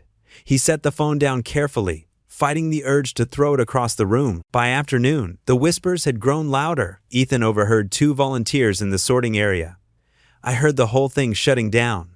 Poor Tyler. First his mother, now this." He wanted to tell them they were wrong, that everything would be fine, but the words stuck in his throat. Instead, he grabbed his keys and jacket. There was work to be done. His first stop was First Baptist Church, their biggest local partner. Pastor Mike listened patiently as Ethan explained the situation, his kind eyes showing more concern for Ethan than the program. "Brother, you look exhausted," the pastor said gently. "I'm fine," Ethan insisted, straightening in his chair. "We just need to weather this storm. The families we help can't afford for us to fail." Next was the high school, where they ran a weekend backpack program for struggling students. Principal Roberts was sympathetic but direct. "We need to know there's a long-term plan, Ethan. These kids depend on those meals." By evening, Ethan had visited 6 more locations, repeating the same reassurances until his voice grew hoarse. His feet ached as he climbed the stairs to his apartment. Emma and Luke were at their aunt's house. He couldn't handle being both father and charity director right now. The empty apartment felt cold. He hadn't bothered turning on the heat, another bill to avoid. Sinking onto the couch, he finally allowed himself to feel the weight of everything. The foundation that had saved his family was slipping away, and his friend, the boy who'd become like a son to him, was drowning in his own pain. His phone buzzed. Tyler's name appeared on the screen, sending Ethan's heart racing. Finally! But as he read the message, his hope crumbled. I can't do this anymore. I've failed everyone. The windshield wipers squeaked against the glass as Ethan navigated his old sedan through the dark Tennessee backroads. Rain pelted the roof in sheets, turning the asphalt into a glistening black mirror. His headlights cut through the downpour, illuminating the empty streets of their small town. Every few minutes, his phone buzzed with another concerned message from the Hearts and Hands team. But Ethan's mind was fixed on finding Tyler. The image of that lost, broken look in the boy's eyes at the hospital haunted him. As he drove, memories of his own darkest day flooded back the morning Tyler had found him collapsed at the bus stop. He remembered the shame burning in his chest as he lay there, too weak from hunger to stand. But instead of judgment, he'd found kindness in the eyes of a stranger, a teenager with a sandwich and a heart bigger than his years. "Lord," Ethan whispered, gripping the steering wheel tighter, "help me find him." He turned down another winding road, past shuttered storefronts and dark houses. The rain intensified, drumming against the car roof like countless tiny fists. Through the blur of his wipers, a familiar shape emerged, the old bus stop where everything had begun. And there, parked in the shadows, was Tyler's sleek black car. Ethan's heart clenched. He pulled over, killing his engine but leaving the headlights on. Through the rain-streaked windows, he could make out Tyler's silhouette in the driver's seat, head bowed over the steering wheel. Taking a deep breath, Ethan stepped out into the downpour. The cold rain soaked through his jacket immediately, but he barely noticed. He approached Tyler's car slowly, like someone approaching a wounded animal. He tapped gently on the passenger window. Tyler's head snapped up, eyes red-rimmed and startled. After a moment's hesitation, the door lock clicked. Ethan slid into the seat, bringing a rush of rain and cold air with him. The interior smelled of coffee and exhaustion. Fast food wrappers littered the floor, so unlike Tyler's usual tidiness. For a long moment, neither spoke. The rain drummed steadily on the roof, creating a cocoon of white noise around them. "How'd you find me?" Tyler's voice was hoarse, barely above a whisper. "Just had a feeling," Ethan said softly. "This place, it means something to both of us." Tyler's hands tightened on the steering wheel until his knuckles went white.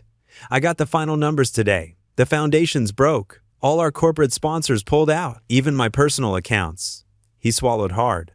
"I've got nothing left to give anymore." "Tyler, do you know what it's like?" Tyler's voice cracked. "To have everyone counting on you, believing in you, and then watching it all crumble? The doctors say Mom might never fully recover, the medical bills alone." He pressed the heels of his hands against his eyes. "I failed. Failed her. Failed the foundation. Failed everyone who trusted me." Ethan's heart ached. The boy before him seemed so young suddenly, not the confident entrepreneur who'd rescued him months ago, but a scared 17-year-old carrying the weight of the world. Without a word, Ethan stepped back out into the rain. He walked around to the driver's side and opened Tyler's door. "Come here, son." Tyler looked up at him, confused. "Just come here." Slowly, Tyler emerged from the car. The rain plastered his expensive shirt to his shoulders, but he didn't seem to notice. Ethan placed both hands on the boy's shoulders, forcing Tyler to meet his eyes. "You remember what you said to me that first day?" Ethan's voice was firm but gentle. "You said, 'Consider it a friend helping another.' You saw me at my lowest, hungry, hopeless, ashamed, but you didn't see a failure. You saw a human being who needed help." Tyler's chin trembled. "That was different." "No," Ethan said, "it wasn't." He knelt down on one knee in the wet pavement, rain streaming down his face. The position mirrored how Tyler had knelt beside him months ago when he'd fainted. "So now, I'm saying what you said to me. Let's start again, just like you helped me." The dam broke. Tyler's shoulders began to shake with silent sobs.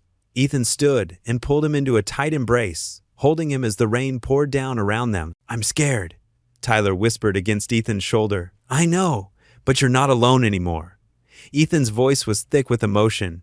"You gave me back my dignity, my hope, my future.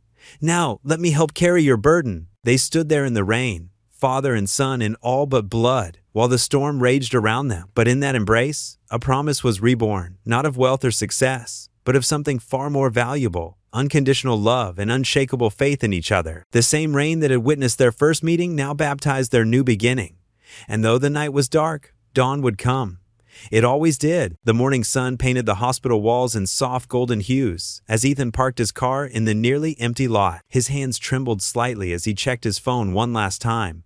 Dozens of message confirmations from families across town. Everything was set. He stepped out into the crisp morning air, his worn shoes crunching on the gravel. The parking lot wouldn't stay empty for long. Already, he could see a few familiar faces walking up from different directions, carrying handmade signs and battery-operated candles. Mrs. Rodriguez arrived first, her 3 children in tow. They carried a large banner that read, "You fed us when we were hungry." The paint was still fresh, and the letters had that endearing wobble of children's handwriting. Behind them came the Hendersons, then the Patels, and soon the trickle became a steady stream of people. Ethan's chest tightened with emotion as he watched them gather. These weren't just faces in a crowd, they were stories of hope, each one touched by Tyler's kindness. He recognized Jimmy Thompson, the mechanic who lost his shop before Hearts and Hands helped him restart. There was Sarah Chin, the single mother whose daughter now had a college scholarship thanks to Tyler's program. "Where should we stand?" whispered Mrs. Rodriguez, her eyes bright with purpose. Ethan gestured toward the grassy area beneath the third-floor windows. "Right there, that's her room."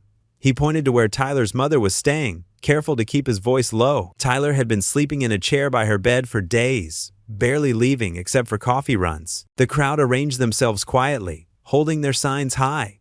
Some brought flowers, others held small LED candles that glowed softly in the morning light. A local news van pulled up discreetly. Ethan had called them too, knowing Tyler needed to see the true impact of his work.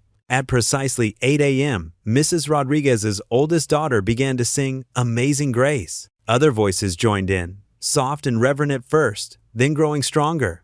The sound drifted up through the morning air, reaching toward the hospital windows. Ethan watched as a figure appeared at the third-floor window. Tyler's mother, awake and alert enough to sit up in her wheelchair. A nurse helped her closer to the glass. Even from below, they could see her eyes widen at the sight of the gathering. One by one, people stepped forward to share their stories. Jimmy Thompson went first, his voice rough with emotion. "My shop was going under. Bills piling up, couldn't even afford tools anymore. Then this kid, this amazing kid, shows up with not just money, but hope. He believed in me when nobody else would." Sarah Chin spoke next, her daughter clutching her hand. "Tyler didn't just help us with rent. He showed my Emily that dreams aren't just for rich people, that kindness matters more than money." More stories followed, each one a testament to lives changed. An elderly couple spoke about how Hearts and Hands volunteers had repaired their roof. A young father described how Tyler's program had helped him find work after prison. Through it all, Ethan kept his eyes on the third-floor window. Tyler's mother was crying now, but smiling too. She pressed her hand against the glass as if trying to touch the love rising from below. Movement caught Ethan's attention. The hospital's front doors were opening. Tyler stepped out, looking dazed. His clothes were wrinkled from sleeping in the hospital chair, and dark circles rimmed his eyes. He froze at the top of the steps, taking in the scene before him. The singing stopped. Every face turned toward him. In that moment, he wasn't the teenage millionaire or the charitable foundation director. He was just a boy who needed to know he wasn't alone. Mrs. Rodriguez's youngest daughter broke from the crowd, running up the steps with a handful of wildflowers. "These are for your mama," she said, offering them to Tyler. Tyler knelt down to accept them, and that simple act seemed to break something open inside him. Tears spilled down his cheeks as he looked out at the sea of familiar faces. Faces of people he'd helped, people who had become family. His voice was barely above a whisper, but in the morning quiet, everyone heard him say, "You all saved me." The words hung in the air for a moment before the crowd surged forward, surrounding Tyler with gentle hugs and words of encouragement. Signs waved, candles flickered, and above it all, Tyler's mother watched from her window, beaming with pride. Ethan stood back, watching the scene unfold. He remembered that morning at the bus stop, when a stranger's kindness had saved him from despair. Now, the circle was complete. The helper had become the helped, and hope had found its way back home. Through the crowd, Tyler's eyes met Ethan's. No words were needed. They both understood that this was more than a rally. It was a reminder that no one has to carry their burdens alone. The freshly painted walls of the Hearts and Hands office gleamed in the morning light. Tyler adjusted his tie nervously in front of the glass doors, his reflection showing dark circles under his eyes from weeks of hospital visits. But there was something else there too, a renewed spark of determination. Ethan stood beside him, his weathered hand steady on Tyler's shoulder. "Ready?" he asked softly. Tyler nodded, taking a deep breath. "With you here? Always." They pushed through the doors together, greeted by the gentle hum of phones ringing and keyboards clicking. The office staff, a mix of both old and new faces, broke into spontaneous applause. Many had tears in their eyes, remembering the dark days when they thought everything was lost. Sarah, their operations manager, rushed forward with a stack of papers. "The lawyer finished the nonprofit paperwork this morning," she announced, her voice trembling with excitement. "We're officially national now." Tyler took the papers with shaking hands, but Ethan's calm presence steadied him. They made their way to the conference room, where board members from across the country waited on video screens. The morning light streamed through the windows, catching the dust motes in golden beams. "Ladies and gentlemen," Tyler began, his voice growing stronger with each word. "Welcome to the new chapter of Hearts and Hands. With your support, we're expanding our mission nationwide." Ethan watched proudly as Tyler outlined their vision. Community centers in every state, job training programs, emergency assistance networks. The teenager who had once saved him at a bus stop had grown into a remarkable young man. Later that afternoon, news vans began arriving outside their building. Major networks wanted to cover their story of revival and redemption. Makeup artists fussed over both men as lights were set up and microphones checked. "Just be yourself," Tyler whispered to Ethan as the first interview began. "That's what people need to see." The reporter, a kind-faced woman named Patricia, leaned forward. "Mr. Cole, your story has captivated the nation. From losing everything to helping save hearts and hands, what kept you going?" Ethan's eyes softened as he remembered those desperate days. "Hope," he said simply. "Sometimes it's all we have left. And when someone believes in you, like Tyler believed in me, it can change everything." The interviews continued throughout the day. Each time Ethan spoke, his quiet dignity and genuine gratitude touched hearts. He never sought the spotlight, never claimed credit. Instead, he spoke about community, about lifting each other up, about second chances. By late afternoon, it was time for Ethan's first national television appearance. The studio lights felt hot and intimidating, but he focused on the message in his heart rather than the cameras. "I once stood at a bus stop," he began, his voice steady despite his nerves. "Too proud to admit I needed help, too broken to keep going. But grace found me there, in the form of a teenager with a sandwich and a heart full of compassion." The studio fell silent as he continued. "That's what Hearts and Hands is about, being that grace for others. We're not just providing jobs or food or training. We're providing dignity, hope, a chance to stand tall again." Viewers across the country watched as this humble man shared his story without pretense or polish. Social media exploded with responses. People shared their own stories of struggle and redemption. Donation pledges flooded in. "What's next for Hearts and Hands?" the host asked. Ethan smiled, glancing at Tyler, who stood just off camera. "We're going to keep showing up at bus stops," he said. "We're going to keep believing in people, because sometimes the smallest act of kindness can save someone's whole world." As the red recording light finally dimmed and the cameras powered down, Ethan stood quietly for a moment. The makeup artist offered to help remove his stage makeup, but he barely noticed her. His eyes lifted upward, past the studio lights, past the ceiling, to something far beyond. "Grace brought us here," he whispered, his voice thick with gratitude. In that moment, he wasn't thinking about national exposure or expanding programs. He was remembering a cold morning, an empty stomach, and a young man's extended hand that had changed everything. Sunlight danced across the lake's surface, creating sparkles that reminded Ethan of diamonds scattered on blue silk. The crisp autumn air carried the sweet scent of fallen leaves and the promise of winter. On a red and white checkered blanket spread across the grass, Ethan watched as Emma tugged on Tyler's sleeve, pulling him toward the open field with a bright yellow kite tucked under her arm. "Come on, Tyler, I'll show you how to make it dance in the sky." Emma's voice bubbled with excitement as she skipped ahead, her pigtails bouncing with each step. Luke sat cross-legged beside Ethan, munching on a peanut butter sandwich, his eyes following his sister and Tyler. "Dad, can I go help them too?" "Of course, buddy." Ethan ruffled his son's hair. "Just don't get tangled in the string." Luke scrambled to his feet, leaving half his sandwich behind as he raced to join them. Ethan leaned back on his elbows, taking in the scene before him. Tyler stood awkwardly holding the kite, while Emma demonstrated the proper technique with dramatic gestures. No, you have to hold it up higher." Emma's instructions carried across the field. "Like this." She stretched her arms up as far as they would go. Tyler's laughter echoed across the lake. "Like this?" He mimicked her pose, the kite wobbling in his hands. "Perfect, now run fast." Tyler took off running, the kite trailing behind him.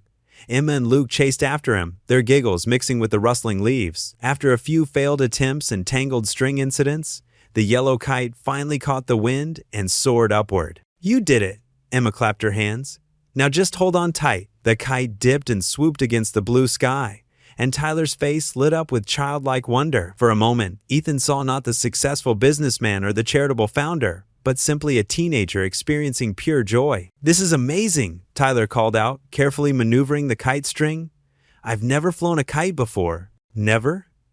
Luke's eyes widened in disbelief. "Nope, my mom always worked so much we didn't have time for stuff like this." Emma moved closer to Tyler, her small hand finding his free one. "Well, you're part of our family now. We can fly kites every weekend." Tyler's eyes met Ethan's across the field, and something unspoken passed between them.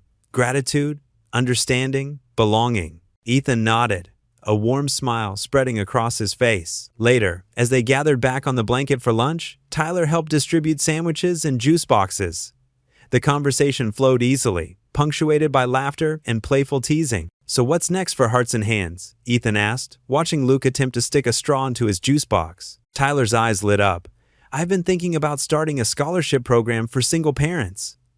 Help them get training, maybe even college degrees. What do you think?" "I think it's brilliant," Ethan replied, helping Luke with his juice. "Actually, I've been dreaming about opening a local training center, something hands-on, where people can learn practical skills." "Dad's really good at fixing things," Emma chimed in proudly. "He could teach everyone." Tyler nodded enthusiastically.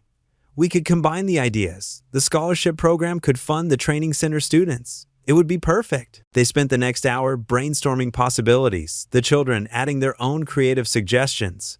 Emma thought they should have art classes, because everyone needs beauty, Daddy, while Luke insisted on a playground for when parents are studying. The afternoon sun began its descent, painting the sky in brilliant oranges and pinks. Emma and Luke had dozed off on the blanket, tired from their kite-flying adventures. Tyler and Ethan sat in comfortable silence, watching the sunset reflect off the lake. Ethan said softly, careful not to wake the children, "that day at the bus stop, when you found me, I thought I'd hit rock bottom. I was so ashamed, so broken." Tyler listened intently, his eyes fixed on the horizon. "But you gave me more than food that day," Ethan continued, his voice thick with emotion. "You gave me my life back. You showed me that sometimes help comes from the most unexpected places." "You don't owe me anything," Tyler replied gently. "Look at everything you've done since then. You saved the program when people doubted me. You've become like a father to me." He paused, looking at Emma and Luke's sleeping forms.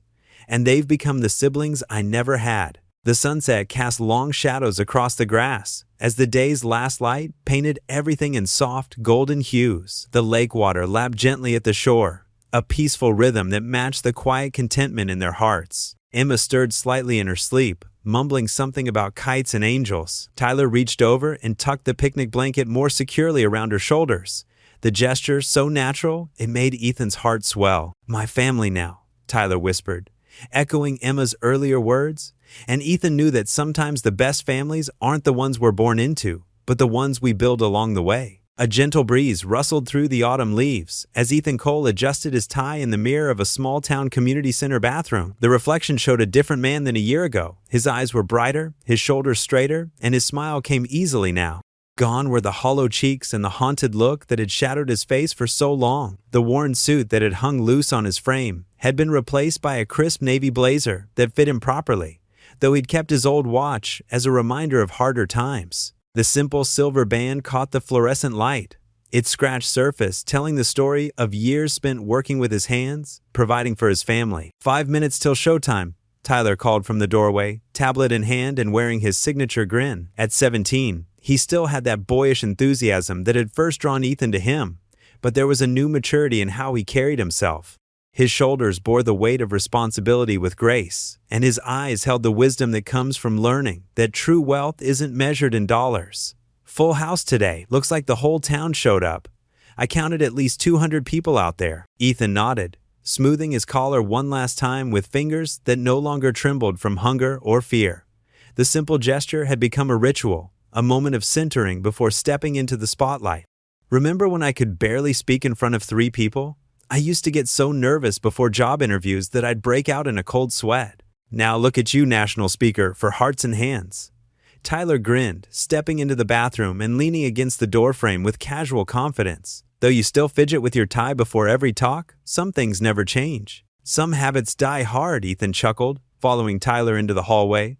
The sound of conversation hummed from the main hall, another packed audience waiting to hear their story. Men and women of all ages, some well-dressed, others showing the telltale signs of struggle that Ethan knew so well. Over the past year, they'd visited dozens of small towns across America, from Rust Belt cities to farming communities, spreading their message of hope and second chances. Each Hearts and Hands chapter they opened became a beacon of light for struggling families, a place where dignity was restored along with financial stability. The walls of the community center were lined with photos from previous events, smiling faces of families who'd found new jobs, children holding certificates from after-school programs, elderly folks at community dinners. Each image represented a life touched, a story rewritten. As they approached the stage entrance, Tyler squeezed Ethan's shoulder with the easy affection that had grown between them over the months. Their relationship had evolved from grateful recipient and generous benefactor to something deeper, a father-son bond that filled the empty spaces in both their hearts. Same routine? Same routine, Ethan confirmed, straightening his shoulders and taking a deep breath. You introduce the program, I'll share our story, and then we open it up for questions. The usual flow. The stage lights felt warm as they stepped out to enthusiastic applause. The crowd rose to their feet, a sea of faces both hopeful and hurting. Ethan scanned the audience while Tyler began his opening remarks about the foundation's mission, his voice carrying clearly through the sound system. Tyler had developed into a natural speaker, his passion infectious, and his message clear. He spoke about the ripple effects of kindness, about how one act of compassion could transform entire communities. Ethan's eyes caught on a man in the third row, thin, maybe early 30s, with hollow cheeks and shabby clothes that had seen better days. The man's jacket was clean but frayed at the edges, his shoes scuffed but polished. Ethan recognized the pride in those details, the effort to maintain dignity when everything else was falling apart. The man's gaze was fixed on his lap, shoulders hunched forward in that familiar pose of someone carrying too heavy a burden, someone who'd learned to make himself small in a world that seemed to have no place for him. Tyler's voice continued strong and clear, painting a picture of the work they'd accomplished together. In just 12 months, we've opened 43 Hearts and Hands chapters across 14 states. We've helped over 800 families find stable employment, provided emergency assistance to thousands more, and created sustainable support networks that continue to grow. But behind every number is a story, a face, a family whose world changed because someone cared enough to stop and help. The audience listened intently, some taking notes, others simply absorbing the hope in Tyler's words. Parents held their children closer, perhaps imagining what it would be like to struggle as Ethan had, or remembering times when they themselves had walked that difficult path. And now, Tyler said, his voice warming with genuine affection, I'd like to introduce someone very special, the man who taught me that sometimes the helper needs helping too. He showed me that true strength isn't about having all the answers, but about being willing to admit when you need a hand up. Please welcome Ethan Cole, our National Director of Community Outreach. More applause filled the hall as Ethan stepped to the microphone, the familiar surge of nervous energy coursing through him. Public speaking had never come naturally, but he'd learned that authenticity mattered more than polish. The crowd quieted, sensing the gravity of the moment. He couldn't stop glancing at the man in the third row, seeing echoes of himself from that morning at the bus stop, the same defeated posture, the same careful distance from hope. A year ago, Ethan began, his voice steady and warm despite the emotion threatening to break through. I was a broken man pretending to be whole. My cupboards were empty, my hope was gone, and my children were watching me fade away one missed meal at a time. He paused, letting the weight of those words settle over the crowd. The man in the third row lifted his head slightly, as if recognizing his own story in Ethan's words. I was standing at a bus stop in the cold, dizzy from hunger, about to give up on everything that mattered to me. Then God sent me an angel in sneakers, though he prefers to be called Tyler. Gentle laughter rippled through the crowd, breaking some of the tension without diminishing the impact of his words. Ethan continued, weaving their story of friendship, faith, and resurrection from despair. He spoke about the sandwich that had saved his life, about Tyler's stubborn kindness that refused to take no for an answer. He described the slow rebuilding of trust in others, in himself, in the possibility that tomorrow could be better than today. But the real miracle wasn't the food or even the job, Ethan said, his eyes finding the struggling man again. The man was fully engaged now, leaning forward slightly, his weathered hands clasped tightly in his lap. It was the return of dignity.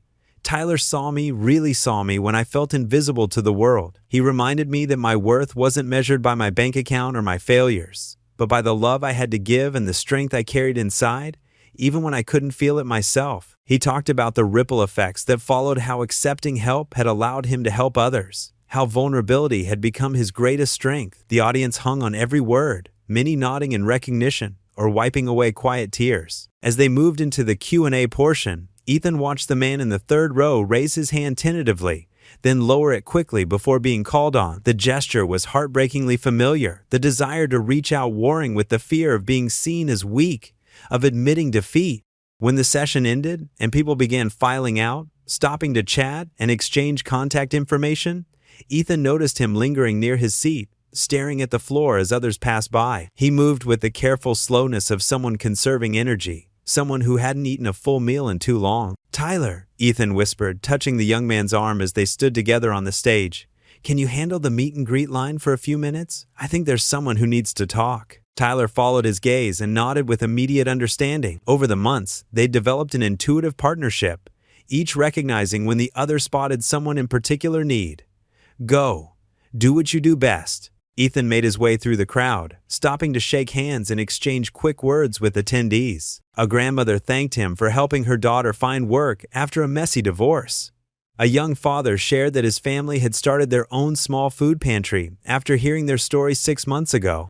Each conversation was meaningful, but Ethan kept the struggling man in his peripheral vision, noting how he remained apart from the groups forming around the room. As the hall emptied and the last of the volunteers finished stacking chairs, the man still sat in his spot, now completely alone except for the custodial staff beginning their evening cleanup. Ethan approached quietly, his footsteps soft on the worn carpet, not wanting to startle him or make him feel cornered. "Sometimes," Ethan said softly, settling into the chair beside him rather than looming above, "the hardest step is asking for help." The man looked up, startled by the gentle voice beside him. Up close, Ethan could see more details that painted a clearer picture. The dark circles under his eyes spoke of sleepless nights, spent worrying. The slight tremor in his hand suggested someone running on empty for too long, and the careful way he held himself indicated pride that hadn't quite been broken yet.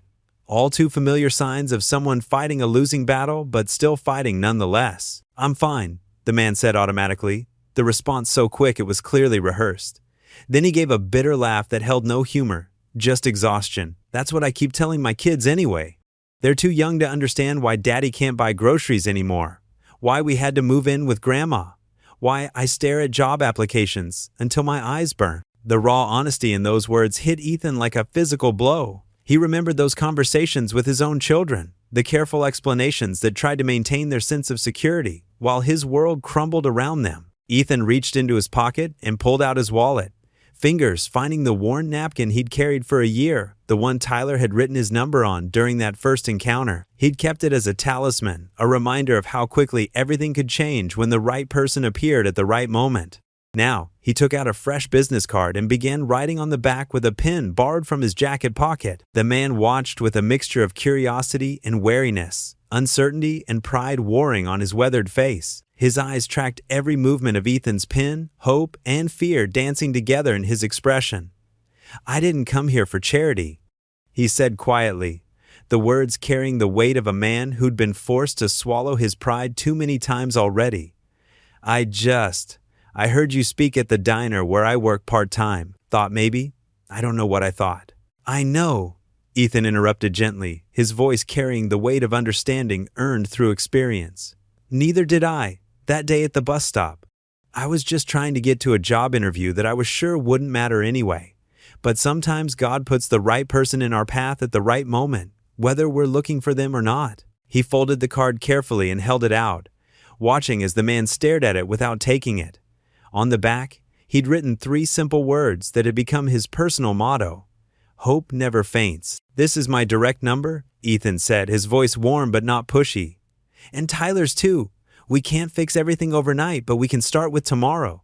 Sometimes that's enough." The man's hand shook slightly as he finally reached for the card, his fingers brushing Ethan's for just a moment. In that brief contact, Ethan felt the transfer of something more than paper. It was the passing of hope from one struggling soul to another, the continuation of a cycle that had started with a teenager sandwich and a stranger's kindness. "My name's David," the man said quietly, finally meeting Ethan's eyes. "David Martinez.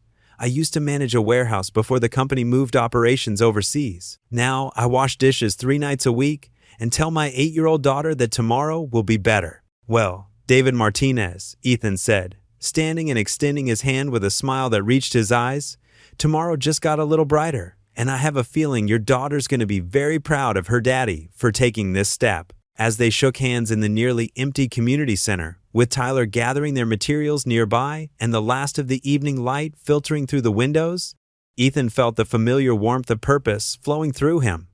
The circle was completing itself once again, as it had dozens of times over the past year, as it would continue to do for years to come. Hope, he'd learned, was the most renewable resource in the world. The morning frost painted delicate crystalline patterns across the weathered wooden slats of the bus stop bench, each intricate design catching the pale light of dawn like nature's own artwork. This was the same bench where Ethan Cole's life had shattered and then been miraculously rebuilt exactly 1 year ago. Now, in the gentle warmth of his reliable Honda Civic, a far cry from the broken-down truck he'd once owned, he sat contentedly beside Tyler Brooks, sharing steaming coffee from matching travel mugs emblazoned with the Hearts and Hands logo. The familiar ritual had become sacred to them both. Every morning before the sun fully rose, they would drive the local routes, checking bus stops and street corners where the forgotten and desperate might find themselves at their breaking point.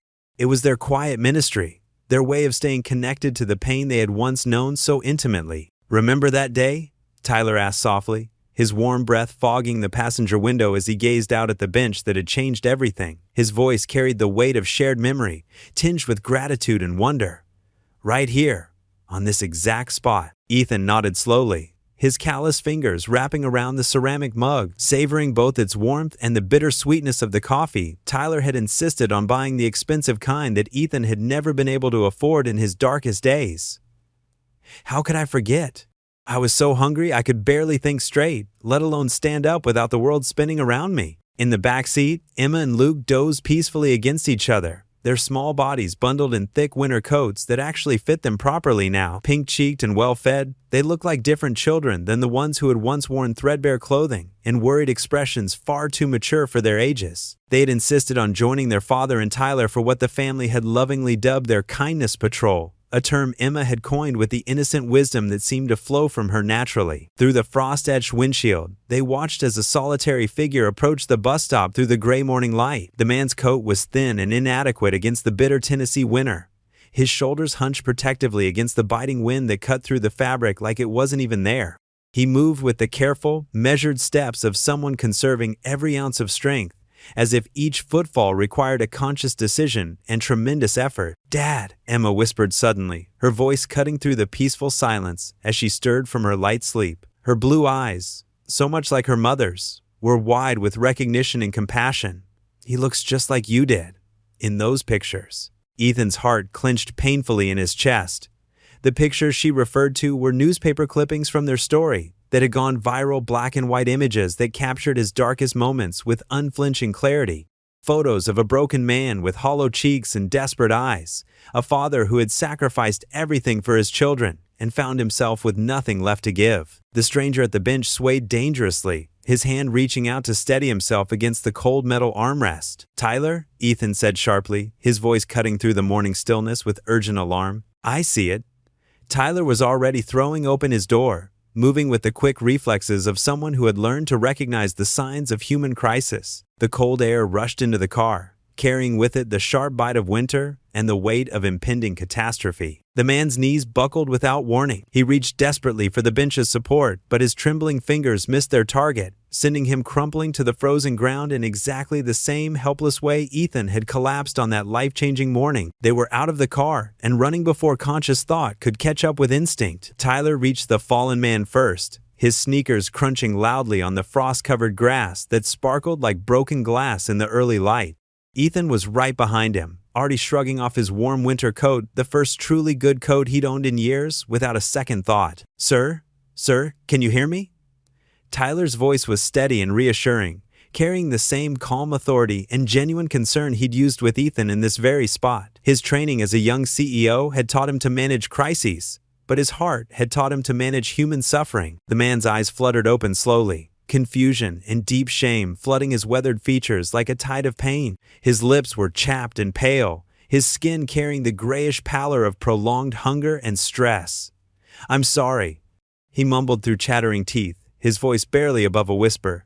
"Just got dizzy for a moment. I'm fine, really." Ethan draped his thick coat gently over the man's shoulders, while Tyler helped him into a sitting position on the bench. Up close, the similarities were haunting and heartbreaking. The sharp cheekbones that spoke of too many missed meals, the proud but thoroughly broken spirit that still flickered behind tired eyes, the way his hands trembled with weakness and cold, and the weight of carrying burdens too heavy for any one person to bear. "When's the last time you had something to eat?" Ethan asked with the gentle directness of someone who understood that pride could be both a strength and a deadly enemy. The man's silence stretched between them, heavy with shame and defeat.